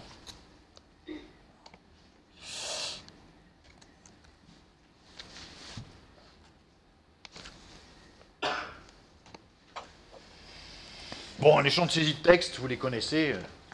Vous regarderez, j'ai dû faire des exemples dans texte exemple avec formatage pour les dates, et puis un essai avec mot de passe, et puis un essai ordinaire. Il n'y a rien de bien particulier. C'est très facile à faire. Vous voulez créer un champ de saisie, vous créez un JTextField, new JTextField, et puis vous avez votre zone de saisie. Comment récupérer la valeur de cette zone de saisie, on verra plus tard. Mais en tout cas, la création de cet objet-là est très simple. Toute l'édition qui est contenue à l'intérieur, vous avez des petits raccourcis clavier pour aller au début, à la fin, sélectionner des choses, effacer. Vous n'avez pas à gérer ça. Ça, c'est géré automatiquement. OK ? Alors pour les sliders, bah, vous savez ça. Hein. C'est des curseurs sur une règle. Vous voulez choisir une valeur dans un ensemble, je sais pas, entre 0 et 100, bah, vous avez une curseur. Avec des graduations. Alors ça, c'est un petit peu plus subtil. On va regarder à quoi ça correspond. Mais si vous prenez un slider, disons, de base, c'est un peu primitif. Alors, l'exemple ici est un peu plus...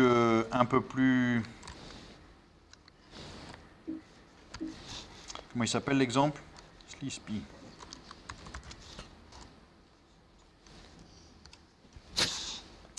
Est un peu plus complet. Bon, vous verrez comment ça fonctionne. Mais...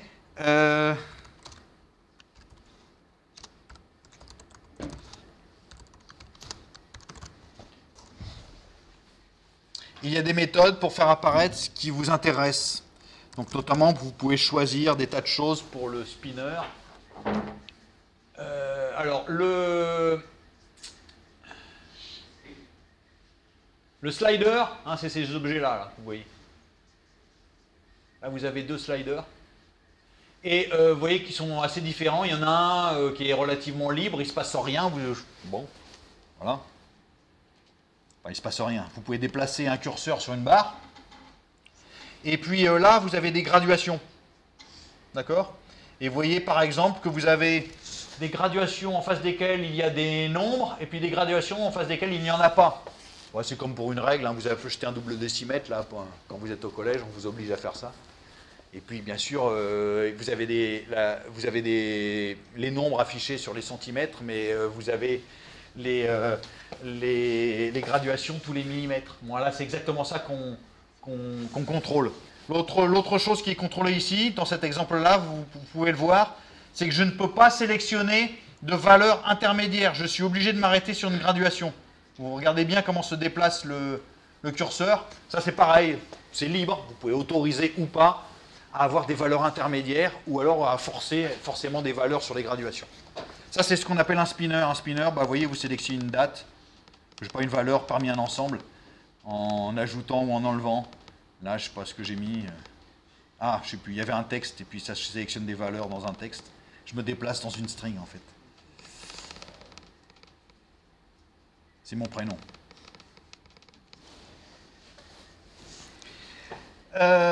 Voilà, donc vous regarderez, hein, les exemples sont fournis, donc vous regarderez comment on fait ces choses-là. C'est pas extrêmement compliqué.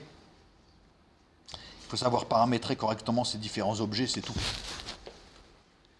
Alors après, vous avez des composants avancés. Là, les composants avancés, on verra plus tard, hein, parce qu'ils sont, pour certains d'entre eux, ils sont effectivement assez subtils. Vous avez les couleurs chooser, vous voulez permettre vous réalisez un logiciel de dessin, vous voulez laisser l'utilisateur choisir une couleur. Alors bien sûr, vous pouvez écrire vous-même une fonction qui permet de choisir une couleur dans un ensemble. Bon, ben, il y a des objets graphiques standards pour faire ça. Hein, donc vous avez le color chooser. Le editor pane, vous voulez laisser l'utilisateur permettre de réaliser une édition de texte. Bon, vous avez tout ce qui va bien avec les raccourcis clavier standards pour couper, coller, déplacer et je ne sais pas quoi. File chooser, c'est pareil, vous voulez laisser l'utilisateur choisir un fichier, ouvrir, sauver. Là. Bah, ça c'est pareil, vous n'allez pas réécrire ça à chaque fois. C'est extrêmement désagréable. Donc vous avez file chooser pour faire ça. Les tables, les text area, les arbres. Bon, bah, on les étudiera plus tard parce que là ils sont relativement subtils. Ah, les layouts, parce que vous allez jouer avec les layouts. Donc j'ai aussi plein d'exemples, mais qu'est-ce qu'il faut savoir des layouts? Ça j'ai dit, hein, vous avez la relation logique qu'il y a entre contenant et contenu. Vous pouvez ajouter du contenu dans les contenants, des objets dans des boîtes, des composants dans des containers, des components dans des containers, tout ça, ça veut dire la même chose. Et puis ensuite, vous avez la représentation graphique. Ok, vous avez 10 boutons à l'intérieur d'un panneau, comment ces boutons sont affichés. Est-ce qu'ils sont affichés de droite à gauche, de haut en bas, en gris, en je sais pas quoi, à l'envers, à l'endroit, tout ce que vous voulez. Bon, ça c'est le problème classique. Si vous partez en vacances, vous avez des bagages à ranger dans un coffre, chacun utilise sa technique. Hein. Il y en a qui rangent à partir du fond, il y en a qui empilent, il y en a qui rangent n'importe comment. Bon, tout ça, c'est chacun utilise sa technique de rangement. Néanmoins, le résultat final est le même. Vous avez rangé des objets dans un coffre. Bon, ça c'est la relation logique. Et la relation physique, comment est-ce qu'ils sont rangés? Eh bien, vous allez pouvoir associer à chaque container une façon de ranger des objets dans un container.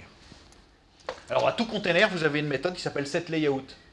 Et la façon de ranger des objets dans un container, c'est représenté par un objet spécifique qui est un layout manager. Alors, si vous vous souvenez du petit cours rapide que j'ai fait sur les design patterns, ça correspond généralement au design pattern stratégie, c'est-à-dire que la relation ici, elle est gérée via un algorithme, et cet algorithme, vous pouvez le changer dynamiquement. Vous pouvez décider, tout d'un coup, que les objets qui étaient rangés verticalement, vous allez les ranger horizontalement. Ça ne change rien, c'est toujours les mêmes objets qui sont contenus à l'intérieur de la boîte.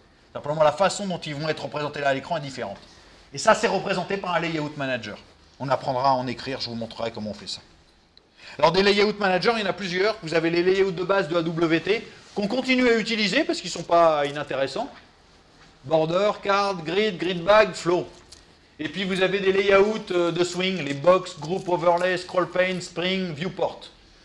Sachant que beaucoup d'entre eux sont en fait utilisés de façon implicite quand vous allez créer des objets compliqués. Donc, il y a la plupart du temps, à part peut-être le box et le groupe, éventuellement le overlay, mais il est rare que vous utilisiez vous-même directement des scroll pane, des springs et des viewports. C'est plus rare.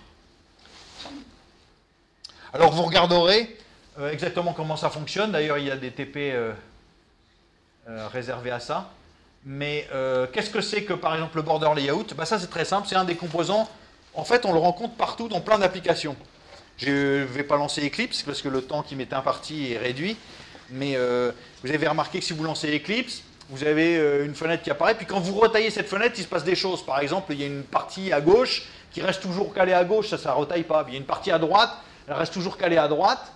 Il y a aussi souvent une partie en bas qui reste aussi calée en bas quand vous retaillez. Et puis une partie centrale qui, elle, s'agrandit toujours.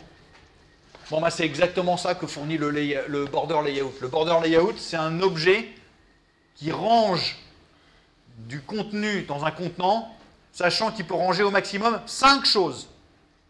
Avec un border layout, si vous essayez de ranger 6 choses dedans, ça ne marche pas. Il n'y a que 5 choses qui peuvent être rangées correctement. Un machin au nord, un machin à l'est, un machin à l'ouest, un machin au sud, un machin au milieu. Et les machins, c'est ce que vous voulez. Alors, on va juste regarder cet exemple, et puis ensuite, je vous laisserai manipuler vous-même. Alors, comment il s'appelle? Border layout exemple.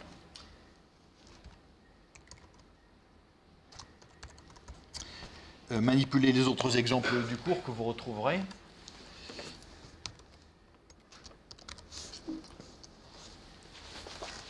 Voilà, j'ai créé, alors évidemment il est un peu petit, hein, vous m'excuserez, mais...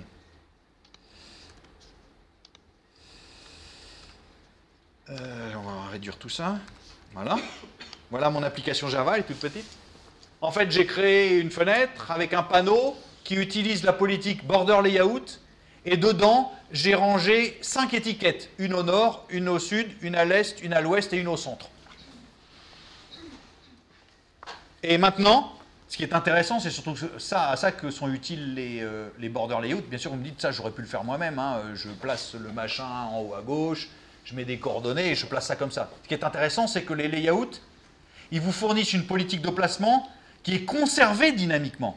C'est-à-dire, si je retaille l'espace, si j'agrandis, que je rapetisse mon espace, la politique de placement, mon layout, va faire en sorte que mes objets restent, l'objet que j'avais placé au nord, reste au nord, à l'est, à l'ouest, etc.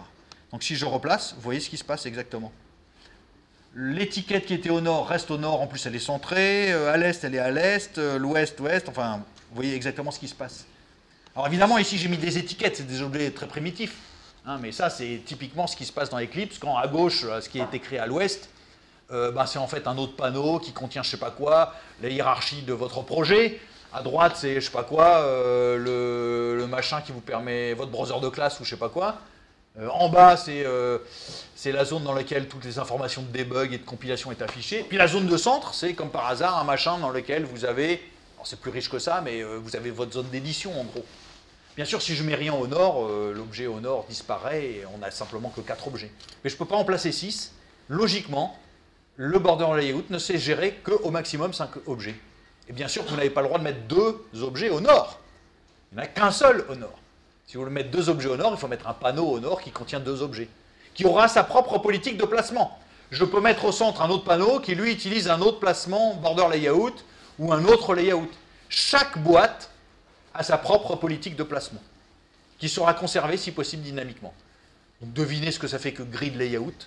Ça va ranger les objets sous forme de grille. Les autres sont un peu plus subtils, mais c'est pareil. On s'arrête là pour aujourd'hui. Et puis, on se revoit la semaine prochaine.